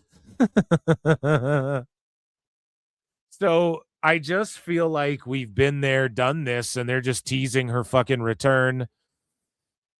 Or her, not even return, pardon me, her official debut, but this is kind of like her return because she was just on TV backstage like a week ago and the week before, but now she's coming soon again. I don't fucking know. It is what it is, but they're looping. WWE is starting to loop, and especially SmackDown. Okay? It's been looping. And I don't know who you put this on the shoulders of. Is this on the shoulders of Triple H, or they got Road Dogg out of there, and now it seems like the show's getting worse still. So what the fuck is, and the ratings aren't that good either. So I don't know what's going on here. So another thing that went down on SmackDown, Gunther will reveal his stipulation next week for a rematch with Cody Rhodes for the title. But as of now, the title match will take place in 2 weeks. So I like that they're building up to a SmackDown title match in 2 weeks. I wonder if all of the negativity surrounding like the fucking booking, and Dave is just doubling and tripling down right now on hating on it, and everybody's sort of jumping on the bandwagon of its shitty booking, even though I think Raw and NXT, everything's been fine. The PLEs I think have been really strong and shit personally. Nothing to blow you away. And they need to figure out, they need that spark. WWE does need that again. And like they're going back to the bloodline stuff. And Rhodes keeps getting in these situations where like these people attack him, like someone attacks him, and then fucking Rhodes scrapes it out, and then they're mad and they're like, this is bullshit. I need to get or it was Drew. This is bullshit, Cody Rhodes, and now it's Gunther. I need my rematch. Like, it's just everybody attacks him, and then he scrapes one, and then they get a rematch with him, and and then they're like, oh, I'm getting screwed over type thing. And he just seems like the typical stupid fucking baby face. And we've heard those criticisms before, but now they're really starting to stick because it's like, okay, Rhodes, how many times do you let your fucking guard down like this? And it's they're looping. So Bloodline, they're looping. Rhodes, they're looping. This Tiffy stuff, it seems like they're fucking looping with her going after Tiffy. It's like, okay. And maybe that's, you can say, well, that's if they go in the direction of the Tony Storm stuff, that's like AEW-ish. But it just seems like Blake is doing Tiffy and going after Tiffy, and it's like, what the fuck? I don't know. So I do like that they are doing a title match in 2 weeks, but it makes me wonder, do you guys think that they will change the title on a SmackDown and then Gunther fights whoever wins the King of the Ring instead of Rhodes, and then Rhodes can get it back, like he can win the Rumble and get a title shot, like however they get, like Rhodes can win the Rumble and go to Mania again, or whoever, maybe not that, but he will find his way back to the title, obviously. Or maybe he gets caught up in the bloodline drama. Maybe he goes after Roman because remember they were eyeing each other down, and maybe like Rhodes gets the world heavy for a bit. Like, is this the time where they shock everybody and Gunther just wins it on a SmackDown and they make everyone go, oh, fuck, you got to watch SmackDown? Like, do you guys think that would do it? Or do you think Rhodes is just one of the few guys who's gotten wins over Gunther and he just got another one over him? So like Gunther's lost to him twice. Gunther's got to win that belt, right? They got to just pull the trigger on it because they need some hype for SmackDown. Now, again, it may seem a little too like wishy-washy or like 50-50 booking, and I don't know if this reaction, like them putting the title on Gunther, would be a response to the online or whatever. I don't know if it would be that necessarily. That this may have been their plan the whole fucking time. We don't know, but it does seem kind of reactionary that they're like, okay, 2 weeks, another title match. And again, I've said this a million times. Rhodes can hot potato the belt around. He's able to. He's one of those champions where he's like John Cena. He can drop that shit and win it 100 fucking times. But Rhodes' babyface is getting a little stale. And I don't know if it would pop a rating for that particular show. It probably will because people anticipate it, but also like in the future, it might make people watch the next week to be like, damn, it's Gunther's reign now. Who knows? So they edited out also the fucking injury of Octagon from the match, which is actually the smart thing to do. If it's taped, you just don't need to show that, especially a scary situation. It's not a shoot. That's an element where you don't have to be like, oh, and he's injured on the field. Like, unless it was pivotal to the finish and there was no way around it, then you don't need to focus on it. So, WWE creative, it's getting heavily criticized. We have some criticisms from some folks here, okay? And we are going to start with JD from NY, friend of the show, avid viewer. Phil Marks, I frequently view your program. Right? Sure thing, bro. Sure thing. He's fucking said it, dude. He's like, you watching that Pro Wrestling Times? Go, hickory dickory dock. Bagoosh. So JD from NY had this to say about Cody Rhodes' fatigue. Well, this may be the reason why. So shout out JD from NY and whatever his show is. I think it's just like JD from NY 206 or 260 or 216 or some shit. I forget, whatever it is. That's the name of his show, or maybe this is his other show, Tuesday Night Titans or whatever. What is it with all the heels? Can I just mention this? What is it with all the heels on this show that go up against Cody Rhodes? What is it with this fucking bitch? Having the same dialogue and all having the same storyline with Cody Rhodes. It's true. It is true, though. At least Drew and Gunther back to back. Cena a little bit for sure. Gunther's upset at Cody Rhodes because Cody Rhodes took a cheap way out. The heel feels robbed. But here's the thing, though. This is all part of Rhodes planting the seeds of he turns heel. He gets some heaters behind him to have his back. Maybe Ethan Page and Ricky Saints. Right, and he has his little heel group, and they're just planting seeds. And I've said it, like, Rhodes keeps doing dirty, heelish shit, and so the shock and awe of it comes after they banked on it a bunch of times. So what do I mean by that? Like, you're in a boxing match, you're fucking banking to the body, you're making sure you end every combo with a body shot. And then you throw the fucking high kick and your opponent doesn't see it coming. Boom, you land the high kick. They thought you're going low, right? So you're banking to the body. WWE banks on, and again, people say like training the audience like that's a negative, but it can be a negative if you believe, if you're in Meltzer's camp and you're like, oh, they're brainwashed retards, Brian. But if you're like, you know, fucking every show, every game show, every show you enjoy, Stranger Things, they all train their audience to a degree, right? Some crazy shit's going to happen at the tail end.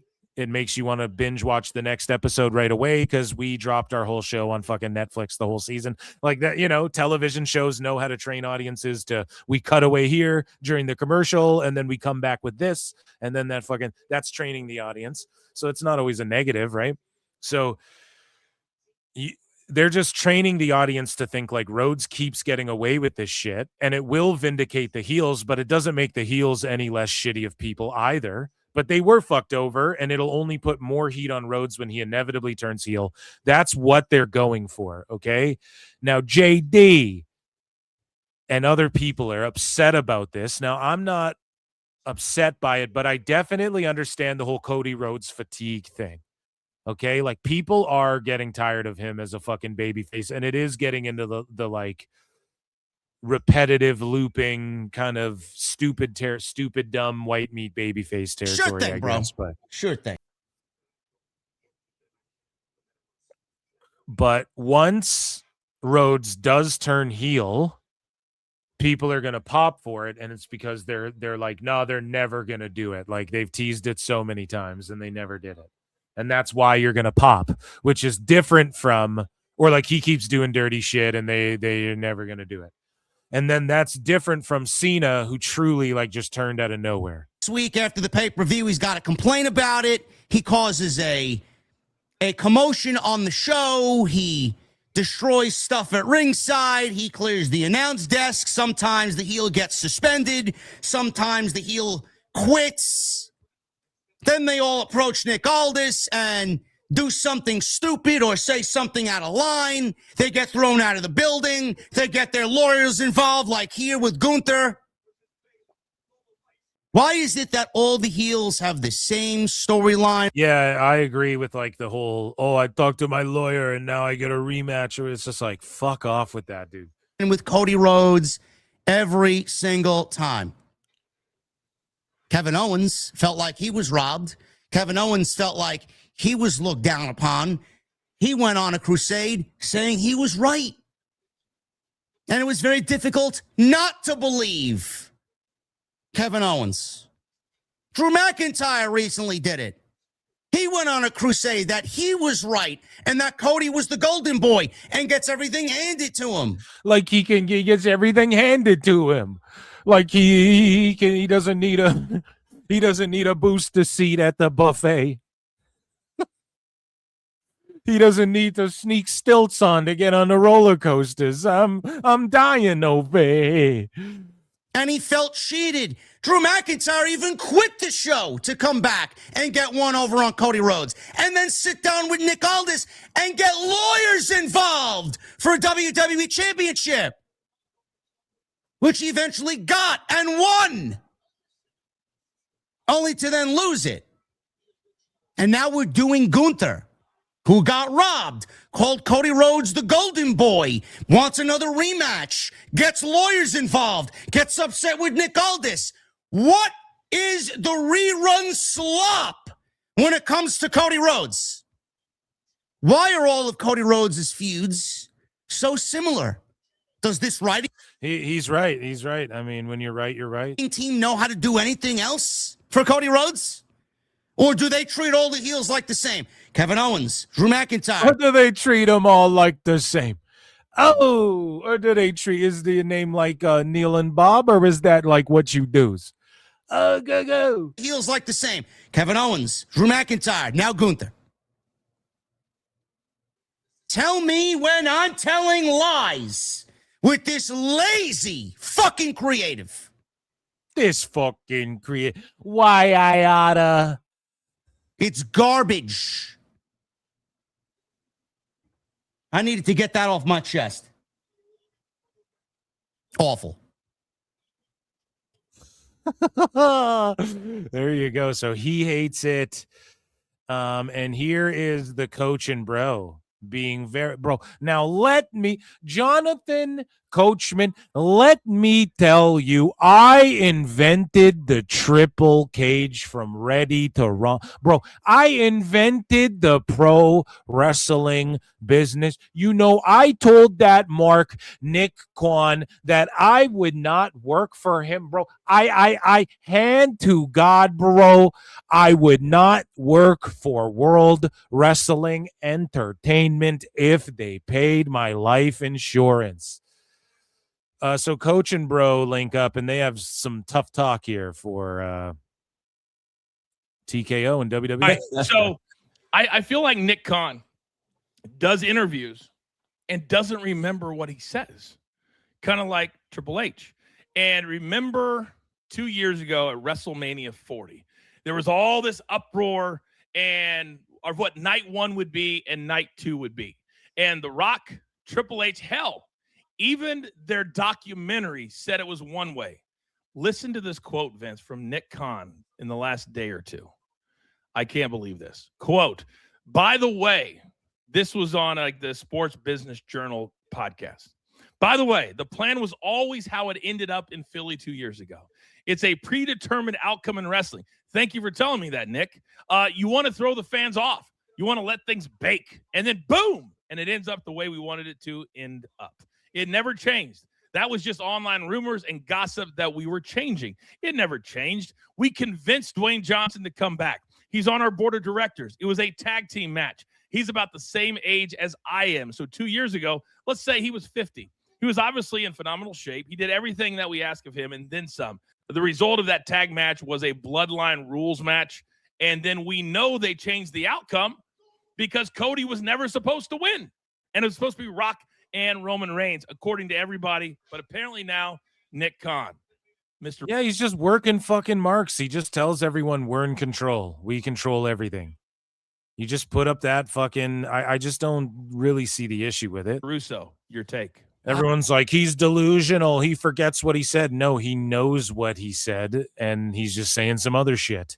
It's like Dana White. It's like all these fucking guys, you know? It's like the fucking from the top down, okay? All these motherfuckers do this.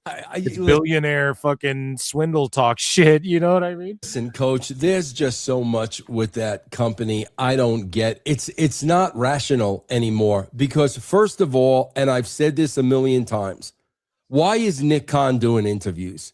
When did Nick Khan become one of the boys? When did Nick Khan become a celebrity? That's number one. Okay, so number one, Vince. He doesn't. He's like super well known in the business world. Okay.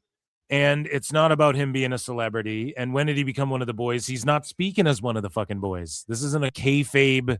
He's not on Dark Side of the Ring talking about whatever. Number two, why are we talking about something that happened 2 years ago? Why are we even talking about that? Number three, and Coach, I clearly remember. I agree. Vince is actually right on that one. Why are we talking about 2 years ago, bro? Guys, during that time, there was an in-ring between Roman Reigns and Cody Rhodes, and Cody said to Roman Reigns, I'm going to take everything from you except your title. Yes, and what Cody was talking about was that's because Rock was going to take the title, and Cody was going to take the Lola Falana. Okay, it was the Lola Falana. He had Cuervo with him the whole time too. It was as clear as day, bro. As clear as day. And anybody can go back Lola Falana sounds like a fucking rejected Star Wars character. and watch that interview. So I don't know what Nick Khan is doing. Again, anybody can go back and watch it. There was clearly a change in direction. So, Coach, like, what? I don't understand. Like, what's the point? I feel like with this group of guys right now, and I've had, some of my connections reach out to me and tell me certain things that are going Every time Coach says that, he's wrong about what his connections on behind the scenes. As much as Nick Khan is a great agent and can negotiate billion-dollar, we know he can. Right. But I really believe, Vince, that his ego wants us to believe that he's the guy that runs WWE and not Vince McMahon, that he's the guy that makes these decisions and not Vince McMahon. We forget that Nick Khan did not even come into the picture until he was asked to negotiate the $1 billion Fox deal when he was still at CAA. So the Fox deal, bro. The Fox deal, Coach is just extrapolating a bunch of dumb shit. The fuck are you talking about? Bro, he came in and yes, he helps put all of the business stuff together. He doesn't want anyone to think he's head of the creative. He just wants everyone to think that they're just in full control and that nobody controls or can dictate what they're doing. They're just going to, do what they're doing. He's not sitting there going, I booked the Rhodes stuff and I want people to think I was the one who booked the Rock and all shit. It's not that at all, dude. I don't think people look at Nick Khan like Nick Khan wants them to look at him. And now he puts himself. I think they do. Everybody looks at him as like fucking one of the greatest business people of all time who like deserves the credit for where WWE's at. WWE. And now he's a part of Zuffa Boxing with their new thing. But to me, Vince, it's a clear divide because you're right. If they were all on the same page, they would get in the room and be like, what is our message going to be? And every time something comes out, it, to me, cements what you and I talk about all the time. He's basically calling The Rock a liar. Yeah. That's what he's doing. Because Rock has said, and you remember the documentary, Vince? You remember how it was delayed for 2 months? Yep. WrestleMania 40? Absolutely, I do. We talked about it right on this show. 100%. Because it would be one way. Yeah. So, Coach, what you're stating is the obvious and something that I think I've pointed out. I think I pointed out before anybody else. Are you stating that Nick Khan has a big head? Okay, get the fuck out of here. Shout out to coaching, bro. And lastly, Maven has been talking a lot of shit. He put out a video called Why I Hate Triple H. And we're not going to watch the whole thing, but he wrapped it up with this. Hopefully some kind words for Hunter Hearst Helmsley, who's going through it. Now, I know you guys like to highlight anytime I go at Triple H, and that's perfectly fine. I hope you keep doing it. God knows I'm going to keep doing it on my end. But the truth is, I pull for Triple H. I want Triple H to be successful, both in wrestling and in his personal Liar. life. He did make me a better Maven here. Between 2003 and 2005, I had the opportunity to have one of the best jobs in the world, being a WWE superstar. in-ring wrestler while also making his presence known backstage. But the truth of the matter is, to do what I have grown to love, this, I need Triple H to be successful. So Hunter, best of luck to you. Now, I know. It's weird. It is weird. Why? If WWE isn't successful, you could still talk about wrestling, you fucking mark. No. Shout out Maven Huffman. And that, ladies and gentlemen, was WWE.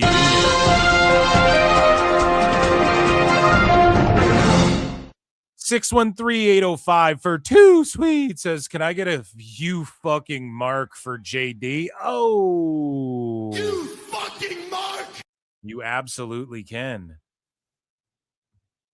You absolutely can. And thank you for the support. Oh my goodness. Maven, I don't know, man. They are getting it from every fucking angle. Triple H and WWE are. And in other, breaking news.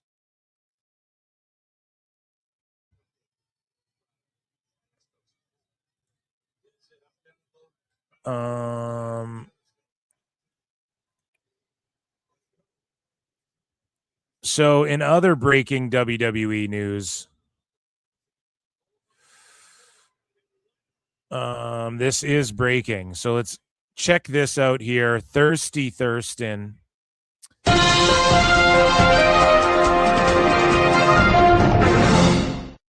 Thirsty Thurston says the WWE merger trial has been canceled.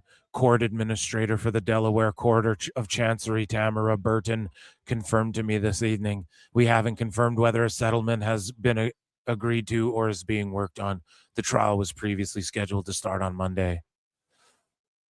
And then Evil Dose says, I told you, these cases always settle. So they just settled this shit and they canceled the fucking trial that he's been doom and glooming this whole time. So there you go. And that, ladies and gentlemen, was Worldwide Wrestling Federation. Okay, let's get into the newest segment here in PWT. My favorite segment here in PWT. But quickly, before we get into it, ladies and gentlemen, Chris Jericho.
So, ladies and gentlemen, it is time for my favorite segment. It's the newest segment of the show. And it is called Dirt Sheet Fails. So this Saturday evening, we are going to be talking about Matt Kane. who gets completely dragged by the entire pro wrestling community for being a dumb fuck.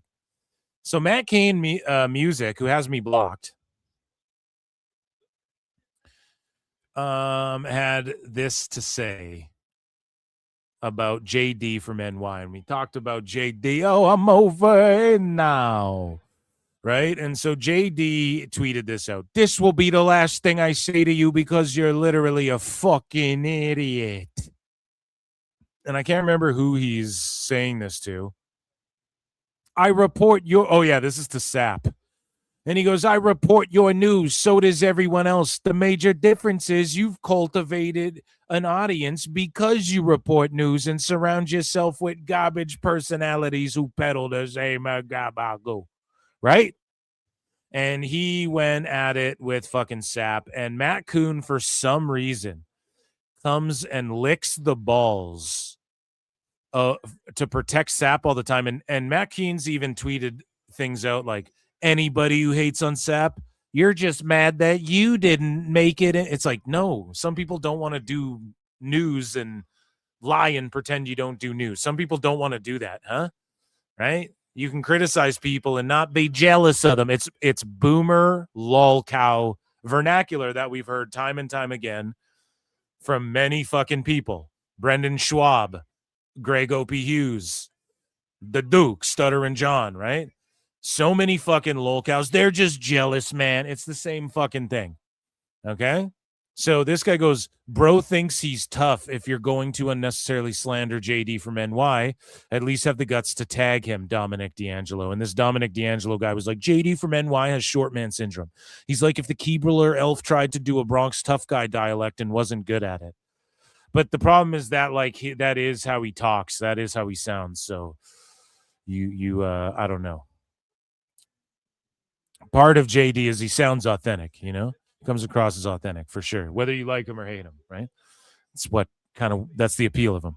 But this guy goes, I would, but he blocked me like a tough guy. And he goes, because he don't got time to deal with creeps like you. He's got millions to make while you got millions to take from yo home. But here's the thing, man. If people are being fucking stupid and annoying you, fucking block or mute them. Like it doesn't mean anything, you know? And then Matt King goes, imagine simping for a mid-level podcaster. It's because JD is a documented pussy. Oh, my God. Do you see this shit? And he goes, imagine simping for a mid-level podcaster. Bro, you simp for Sap, dog. And then Bully Ray jumps in and he goes, imagine calling someone a mid-level podcaster when you have no podcast and your past ones failed.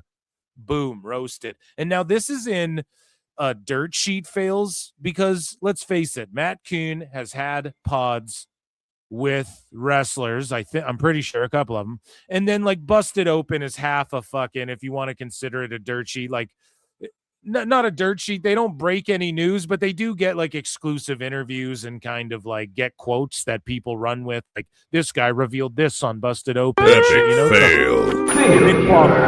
Okay, it's not quite sickos, but it qualifies. And so Bully Ray felt Matt Kane, right? And we continue along here. And so Alfred Kunawa, friend of the show, takes a lot of shit from these sickos and Tony Khan and people. And this is how you know that Matt Kane is just he's just a loser with no thoughts of his own. Okay. He just goes with where he thinks he can get ins with the crowd. And you can tell because there's no reason for anybody, unless it's just cult-like behavior, to hate on Alfred Kunawa. To this day, he rated Double or Nothing like an 11 out of 10. He rates the matches like 9 out of 10, 10 out of 10, 8 out of 10. He fucking loves AEW. He was quoted. Tony Khan used Alfred Kunawa's quote in commercials that he aired during NXT to promote Dynamite. But as soon as Alfred Kunawa criticized them about not pushing more black people, and as soon as Alfred Kunawa, and you can agree with that or not, but who gives a fuck? Like, that's his opinion. And as soon as he started posting fast nationals that Tone would post when they were favorable for AEW, but As soon as he started posting them and they weren't favorable for AEW, all of a sudden the Fast Nationals are discredited. Tony Khan hates Alfred Konuwa, kicks him off the website. Dave Meltzer hates Alfred Konuwa. Matt Koon follows suit because he's a little fucking bootlicker. And Matt Keen goes, "You're a fucking idiot and a blight on the whole community." Alfred Konuwa. Okay? Wrestlers see Alfred Konuwa, dude, and they fucking handshake him up. They dap him up. They go, "Dude, you make awesome videos. Hey, dude, I've seen your shit. Hey, trust me." Okay? Wrestlers see Matt Keen and they go, "God damn, that's a big fat ass." You know what I mean? So there's a difference. No one takes him fucking seriously. So he calls Alfred Konuwa a blot on the whole community. And so Alfred Konuwa says, "To be human is to be a hypocrite. I'm a hypocrite. You're a hypocrite. Your dead father is a hypocrite." And he's talking about Mick Foley. Mick Foley is a hypocrite. Tony Khan's family donated to Trump. Tony Khan is excited to work with Paramount, who are friendly with Trump and Ari Emanuel and the Ellisons and fucking TKO and all. He doesn't want to work with TKO because of their ties with Trump, but they're going to go to Paramount. Mick Foley is a fucking hypocrite. He just wants the cash. All for the cash, man. It's for all you heads. So and then JJ Alexander says, "The utter hypocrisy of Matt Goon, a known pedo defender." Okay, that's allegedly. I don't know about that. Calling "This is nasty, a blight on the community" is equal parts sad and hilarious. Bitch, shut the fuck up. Hit him with the tagline. "Bitch, shut the fuck up and back the fuck up while we fuck this track up." And so, this account, of course, Matt Koon responding to fucking suspended accounts because he's a goddamn freakazoid. And he goes, "I had a podcast by myself for a year. It actually did better than the previous podcast I did with a controversial wrestling figure. At one point, I realized I'd have to pretend to get angry about wrestling like every day. Decided to leave instead. I'm an angry dude, but not about wrestling." So listen to this fucking cope from this goofball. "I have to pretend to get angry about wrestling every day if I want to make it. Or is it that you just aren't talented? Shut up, bitch. Is it that you're uninteresting and you fucking lick balls and you don't want to piss anyone off and you're scared to actually voice your real feelings, which is what JD does and other shows do, and that's what makes them popular, and you just don't fucking do that because you don't want to piss off, you want a job, you want a gig. I could make tunes with Mikey Ruckus. AEW themes, I've thought about a few. You fucking mark.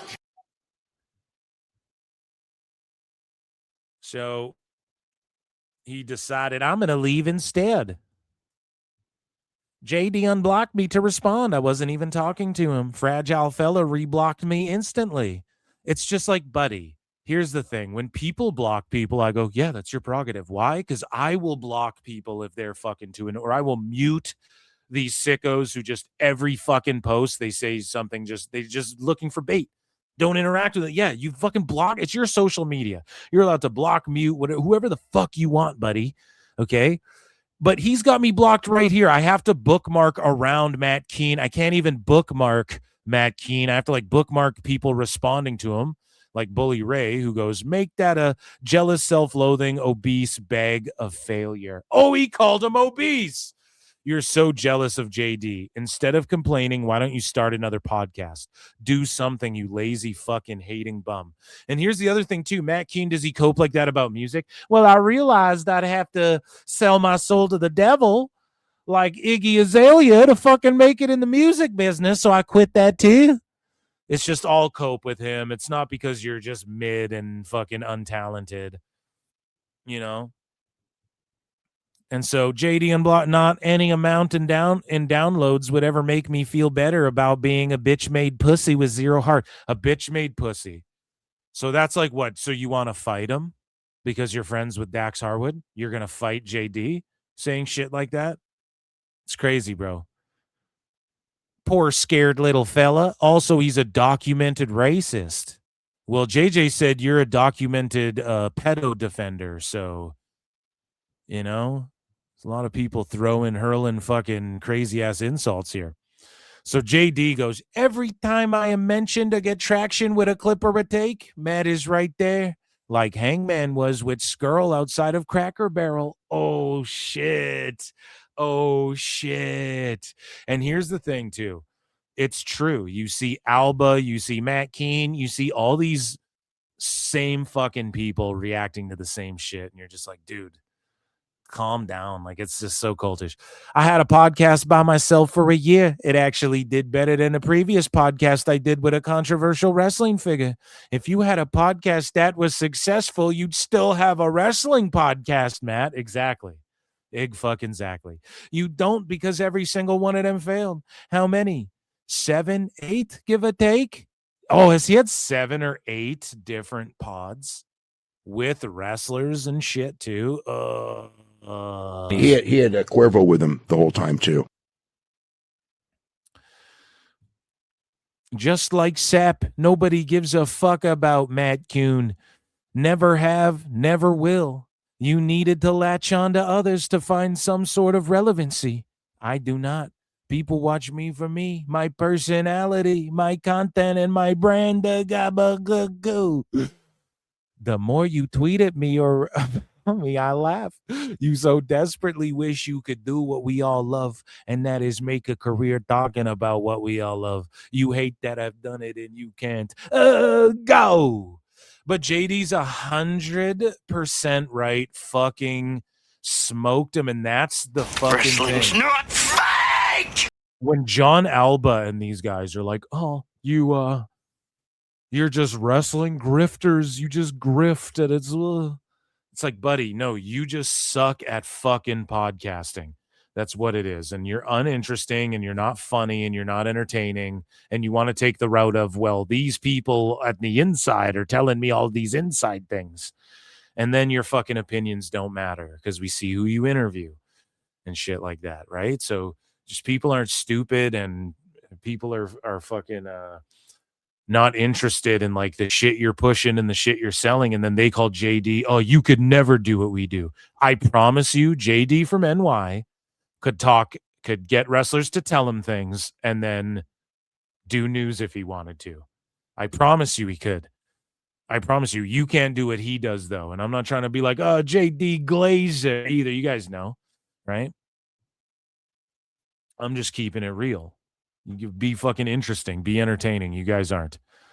And JD has that down. Whether you like or hate his fucking, the whole vibe he puts off, he's entertaining. And people, he's a good speaker, and people like fucking listening to what he has to say about pro wrestling. No one gives a fuck what Matt Koon or John Alba has to say about fucking wrestling, unless it's the news. Okay? And that's the problem with all these guys. And I've said this a million times. Sean Sapp, Dave Meltzer, that Adrian Hernandez guy or whatever his name is, that chunky dude who gets all the interviews. All these dudes get the fucking interviews, and then they think their opinion on the shit matters. No, bitch. You're a fucking interview guy. You're a fucking dirt sheet guy now. You're the news now. Sorry. No one cares about your fucking opinion about it. We just want to know the source stuff, or what some people want to know that shit. So, again, JD pointed that out previously as well in that other tweet we read, and he's spot on with it. And I respect him for that. So Matt Keen says, the SRS hate is the age-old story of it should have been me jealousy. No, Matt Keen, that's what you think. That's what you think because you wish it was you in music and podcasting and getting the dirt sheet inside scoop and having the wrestlers tell them the shit in reporting and getting the 300,000 followers. You wish that was you. A bunch of people don't give a fuck about how many followers someone has, and they don't give a fuck. And guess what? People don't care because there's people with shitloads of followers who get less viewers than other channels with shitloads of fucking followers, okay? Like I have 118 on just watching on YouTube. I was watching a channel the other week with 400,000 subs, over 400,000, and they had 65 people watching their live. Why? Because it's fucking boring ass caca, and people know they're not stupid. When they're entertained, they fucking watch, they listen.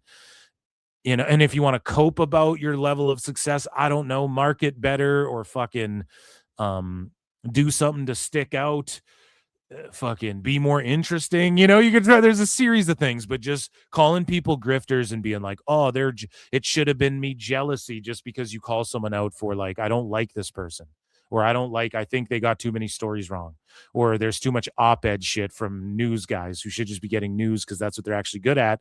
And then they start giving their opinions and talking, you know, stooging shit. And we know clearly people are running to them and we can piece it together and we know who's in their pocket and who fucking isn't and who, you know, it's, and like not even the sheets, like some wrestlers are in the sheets as pockets too, because they'll cover them favorably, as we've pointed out and documented over the years on this show. So it's just like Matt, and then he repeats the sap vernacular here. Like, it's just jealousy. No, I don't want to be like a news Walter Cronkite guy. That's what Sap wants to be. No one's jealous of that, okay? I know the guy. I've made my own assessment, okay, but people think you're a dumb fuck and a shitty person and that you defend pedos, allegedly, according to JJ Alexander, right? So people think that. So if they think that about you, then you go, I've made my assessment based on many people don't trust your assessment. Okay? People aren't going to trust your assessment because it's likely shit. Professional and personal. He's good. Y'all are weird and jealous. And that's what Sap says. You're weird and jealous. You're obsessed. Right? Because then it makes it like what you're doing is something wrong and we should be fearful of us doing this wrong stuff, right? Cash Monet with $1. Thank you for the support. I appreciate it so much. Did you mean to type something and didn't?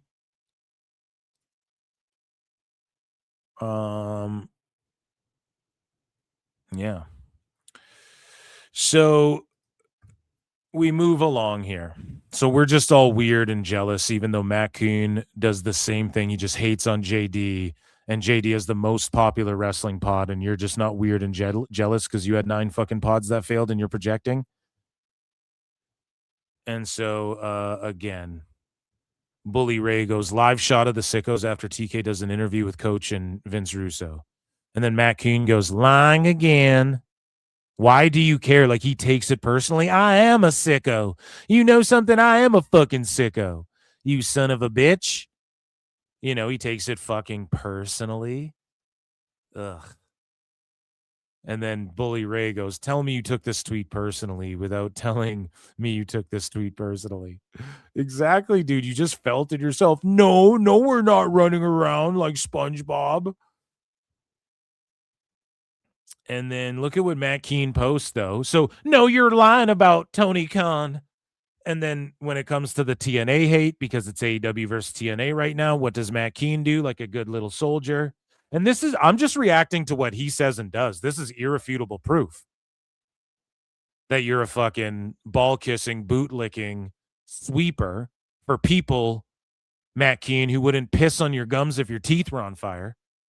So he says, hey, TNA, Carlos Silva, the last thing y'all need right now is bad will among hardcore wrestling fans. It looks like y'all are doing WWE's bidding. Is that the optics TNA is looking for? Buddy, it looks like you're doing AEW's bidding, though. So what are we really talking about here? Like, what's the fucking difference? You know what I'm saying? And so Raj Giri responds to this guy, Kevin Klee, and who says, The Rock beating Cody to a pulp in the rain, talking cash shit was my favorite moment of the last 10 years. At least shit was like a comic book panel came to life. Raj Giri goes, that was one of the most memorable beatdowns of the century for sure. Matt Koon goes, for no reason. Didn't sell the match. Was just a Rock ego moment. So now he's going back in time and in hindsight going,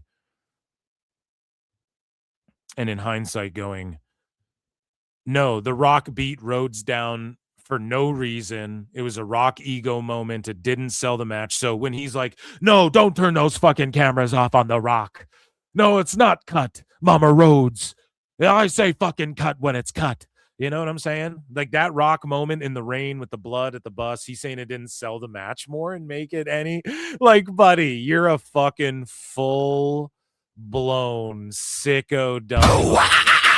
Like it absolutely sold the match more, put more heat on everything. You know, fucking Matt Keen's just loopy. So JJ Alexander says, this is just another example of why Matt Goon is not a booker and spends his day verbally sucking off Tony Khan when he's not publicly defending pedos. Bitch, shut the fuck up. Damn, man. Going nutty here. And so Matt Keen had this to say. He got in an argument with Raj Giri. And so they go back. Holy fuck, man. These guys are nutty. So Elbu goes, I was told for over a decade that this is just what wrestling crowds are now, but WWE began to start telling proper stories in the 22-24 stretch. Lo and behold, fans were willing to suspend disbelief, buy in, and cheer the baby faces and boo the heels. Elbu, they've always done that. Like, just because you were born in 2010 and you're a little fucking herb doesn't mean that that this shit, that they stop booing people and stuff. You're such, Elbu's just beyond fucking stupid. And so Matt Keen goes, nailed it. Every time fans cheer against type, it's a creative failure. So all of AEW. So John Moxley's a creative failure. So when they're singing for Jericho's theme, when he's the bad guy, creative failure. So when they're booked as tweeners, creative failure. Matt Keen is, oh my God, dude. These guys, you notice they all flock together and defend each other? Just spurgs, man. Spurg maxing. And so Raj Giri says, yep, Flair, Savage, Austin, NWO, Rock, Cena. What creative failures? Exactly. NDX, everything. Matt Keen goes, I stand by it. You stand by it, but you're wrong. I'll stand by it, though you may be confused. If a script is written to elicit a reaction and it gets the opposite, that's what I'm saying. No, that's not what you were saying, because you would have said this part, Matt Keen. You would have said that in what you said, but you didn't say any of this. The fact that you had to pull a Mount Rushmore of exceptions who fit your argument. No, the problem is that it was a whole generation. It wasn't a Mount Rushmore. It was the whole generation of fucking the Attitude Era was cheering the fucking hardcore crazy guys and the suck it, dick chopping fucking bad guys, beer swigging guys. It was a whole generation of that. The minority of their careers missed the point. And yes, Cena was. So again, Matt Keen's just low IQ. And Raj Giri goes, there's nothing wrong with having a bad guy that's freaking awesome and fans think are cool if it's best for business. Just look at most of the Batman movies. The greatest superhero movie, in my opinion, is Dark Knight, and that's because of the villain. But as far as me pulling out the Mount Rushmore, I was just scratching the surface. In more recent time, you got Omega, MJF, LA Knight, AJ Styles. Exactly. And then Matt Keen goes, you're talking about booing Batman and cheering the Joker, though. You think that's better for business? Oh, what? Uh-oh, class. What the fuck? Uh-oh, retard alert. Retard alert, class. What? What the fuck? It was. I was cheering the Joker, and that movie was the second biggest of the franchise. You wanted that lady to die? Now it's a discussion about Christopher Nolan's fucking DC Comics endeavors. And Wrestling's not oh my God.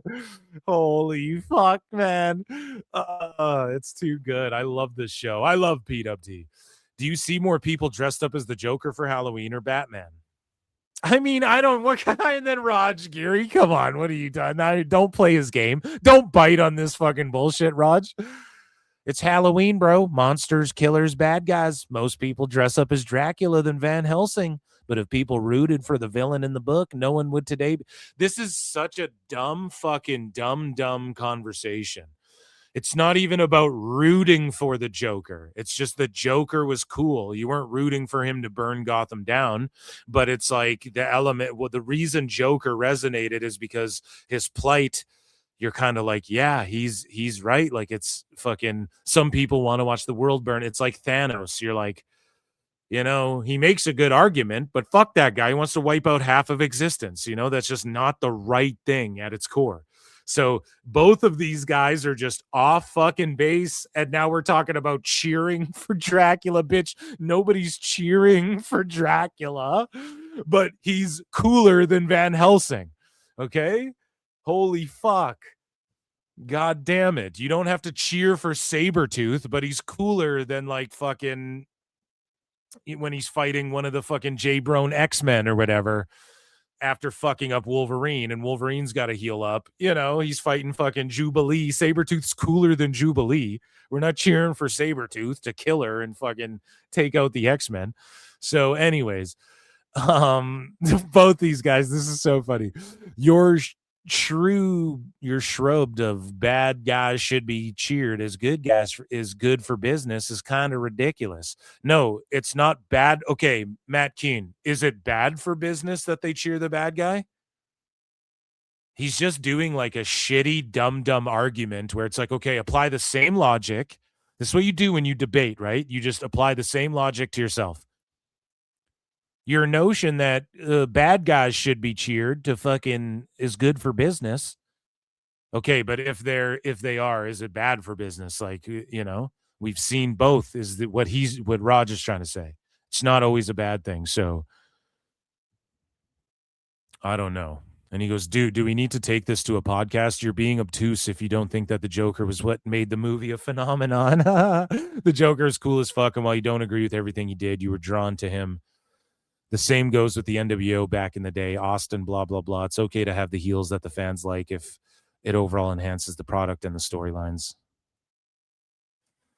And then, yeah, so again, Alfred Kunawa responds. So Matt Keane goes, this may shock you, but there's a difference between a journalist and a talentless, pay-to-play, compromised, chessboard, vulnerable, desperate grifter. You're not the first one. Here's the thing, Matt Keane. Alfred Kunawa would beat the shit out of you. Now, I don't want to take it to the physical level, but when you drop these, like, you're a pussy ass bitch motherfucker, it's like, bro, that's when, like, you could get your shit slapped. And are you ready for that, dude? I'm not saying Alfred would do it, and I know he's my bud, but like, buddy, you're just like going too crazy when you are a fucking talentless hack. Okay? You've had 8 podcasts fail. Alfred's video, his YouTube is successful. His videos he does are successful, and he writes for Forbes. So when you're like, oh, they're just jealous of Seth, but they're not. But Alfred, you can't chalk him up to that. And you only hate him this much because Daddy Tony Khan told you to hate him, and Dave Meltzer told you to hate him. Meanwhile, they used to fucking use his quotes in commercials. So how could he be all these things? So, okay, let's say he is all of these things you're saying. So that means when he was putting AEW over, he was a compromised, pay-to-play, talentless, chessboard, vulnerable, desperate grifter. Okay, so that's who Tone taps into to put AEW over. Okay, well, I get why you're fucking on board. I get why you fucking bend over and go, aye, aye, Captain. Aye, aye, Daddy Tone. Put it in slowly this week. It's been a rough one. Sauce for 2 sweet, says Cash. Super chat didn't go to number. He's 8. This is 9. Yeah, this is 9. I think, did we fail it? I think we set a fucking like a 3-hour clock or something, but I don't know if it says failure to you guys. Sorry. But we're in dirt sheet fails right now. Epic fail. Thank you so much for all the support, PWT Universe. You guys all fucking rule. But yeah, that is 9. So Alfred responds and says, get him, Matt. I gave it a like, so now you're up to 10. Don't listen to what everybody says about you being a fat racist who lost in the game of life. You're not that fat. Oh, no, he's still pretty fat, though, but you fucking cooked him. He baked him right there. And so here's Bully Ray jumping in too, who has a successful show, by the way. And so Matt Keane goes talking about JD again. He goes, dude is, I'm doing Logan Paul. Dude is the biggest joke. Got to give it up to him, though. That's got to be extra hard considering how stupid and ignorant he is. And JD was just saying, the second week in a row, Oba's gotten the best of Brock. WWE is following the simple basics to make Oba into a superstar. And so this guy's mad because objectively Oba's like a big ass star and everyone's like, oh, Oba. And his strut's all mainstream and everyone loves him and Brock put him over. Matt Keen's just like, God damn it, how fucking dare you? But Bully Ray goes, he has a successful podcast. You have failed multiple times and have nothing. You're the joke. Damn, dude. And shout out Bully Ray, like, standing up for him, because it's shitty how you only hear, like, why would WWE guys stand up for JD? But then the AEW guys print shirts with him on them and are like, yeah, JD's a gay little bitch or whatever that fuck, FTR's like, you couldn't get into the fucking party. You're a fucking a loser. We're going to give you a swirly. It's like boomer bullying fucking tactics, It's so lame and cringe. So shout out Bully for, like, not partaking in that. And so Matt Keen goes, and I posted this, I screen grabbed this and went, what a dumbass, or someone sent this to me. Matt Keen goes, and don't be, it was back then. Nah, as a white dude, me and my friends thought this was racist as fuck. And we're like, well, at least Booker will win. So he's talking about WrestleMania, I want to say 19, or was it 21, where Booker T went after the world title to take out Triple H and his reign of terror. And then Triple H was like, and people like you don't get title shots. And here's the thing, man. Even if it was towing on, like, borderline racist, it's a fucking fake storyline in a show. So when you watch American History X, are you like, oh, the fucking racist, like, or whatever the fuck, like, it's a piece of art. And so even if it was borderline, they didn't go full racist with that storyline, but it was more like the disenfranchised person, let's say, and just the underdog and someone who came from fucking nothing. It's the same thing Jacob Fatu's essentially doing, but he's in the bloodline, so he has that connect. But his whole thing is like, I came from nothing. I was in the cell block. Like, I had fucking, like, Roman, you had everything. They wouldn't give me the call. Now I gotta get mine. You know what I mean? Like, it's another way of showcasing it and not towing the line of, like, I'm gonna be racialist towards fucking this dude. But with Booker T and Triple H, it's like, if Booker T's okay with the shit and it helped get the fucking angle and the storyline over and it got Triple H heat, well, he's a villain, okay? So that was, you were supposed to hate him. Now, was it fucked when Booker T lost that match? I can't remember how old I was, but I was heartbroken. I was devastated. A young Phil S. Marks was like, God damn it. I was like, no fucking way. And especially, this is what killed me, is how Triple H hit the pedigree and then they just laid there for like a minute. And then fucking Triple H covered him 1, 2, 3. It was like, oh, come on now, Eric. That one fucking destroyed me. But I just think that, like, it was an effective angle and we remember it and it tugged at the heartstrings and it really made you cheer for the fucking underdog, man. And it really took Booker to another level, man. Like, I don't know. I think Booker T is, in WCW, they had him doing GI Bro, and I'm not trying to compare anything or say what's more racist or whatever the fuck. And even though people say that's racist, like, fucking Booker T's like, no, I'm like, I love my GI Bro gimmick and stuff, right? But it's just a matter of just times were different. It was more racy for sure. And, like, I don't know, it just elevated Booker. And if you don't believe that, I mean, he became like a 6-time champion, King Booker, all of that stuff,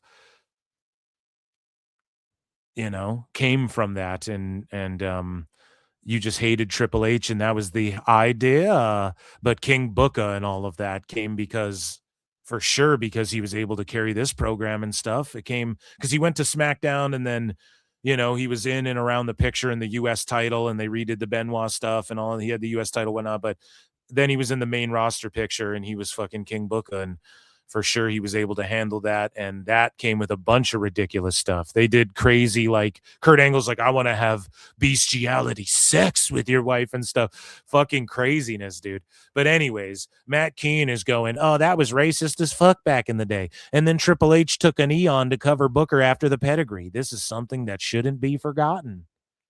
But meanwhile, Booker and Triple H get along super well. So again, don't be Captain Save-A-Ho. Don't go fucking white knighting for people who aren't asking for it, Matt Koon. You're a fucking dumbass, and that's why you were the focal point of Dirt Sheet Fail. My new favorite segment, and we'll get to this one later. It involves Mercedes Moné.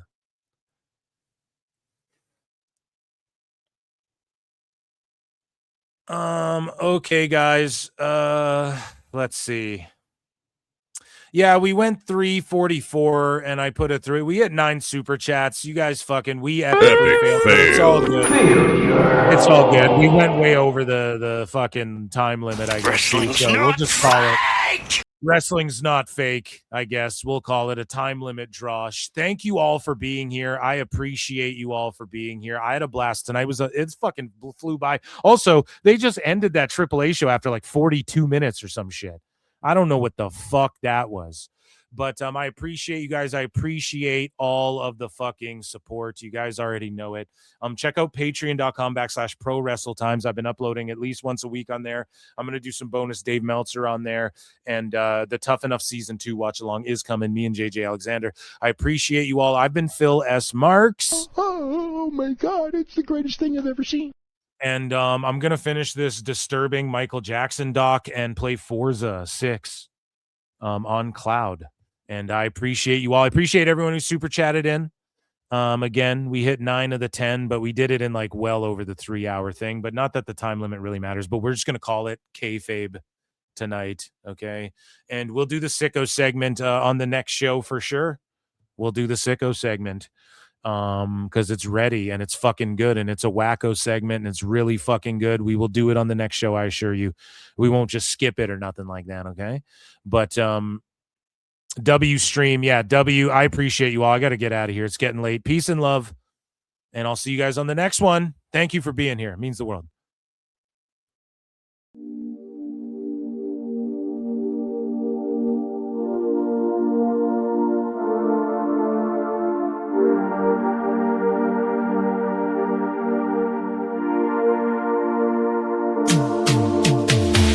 Every booking is golden, you see. Perfect cards crafted for you and me. Yeah, the best guys, Tony Khan, it's true.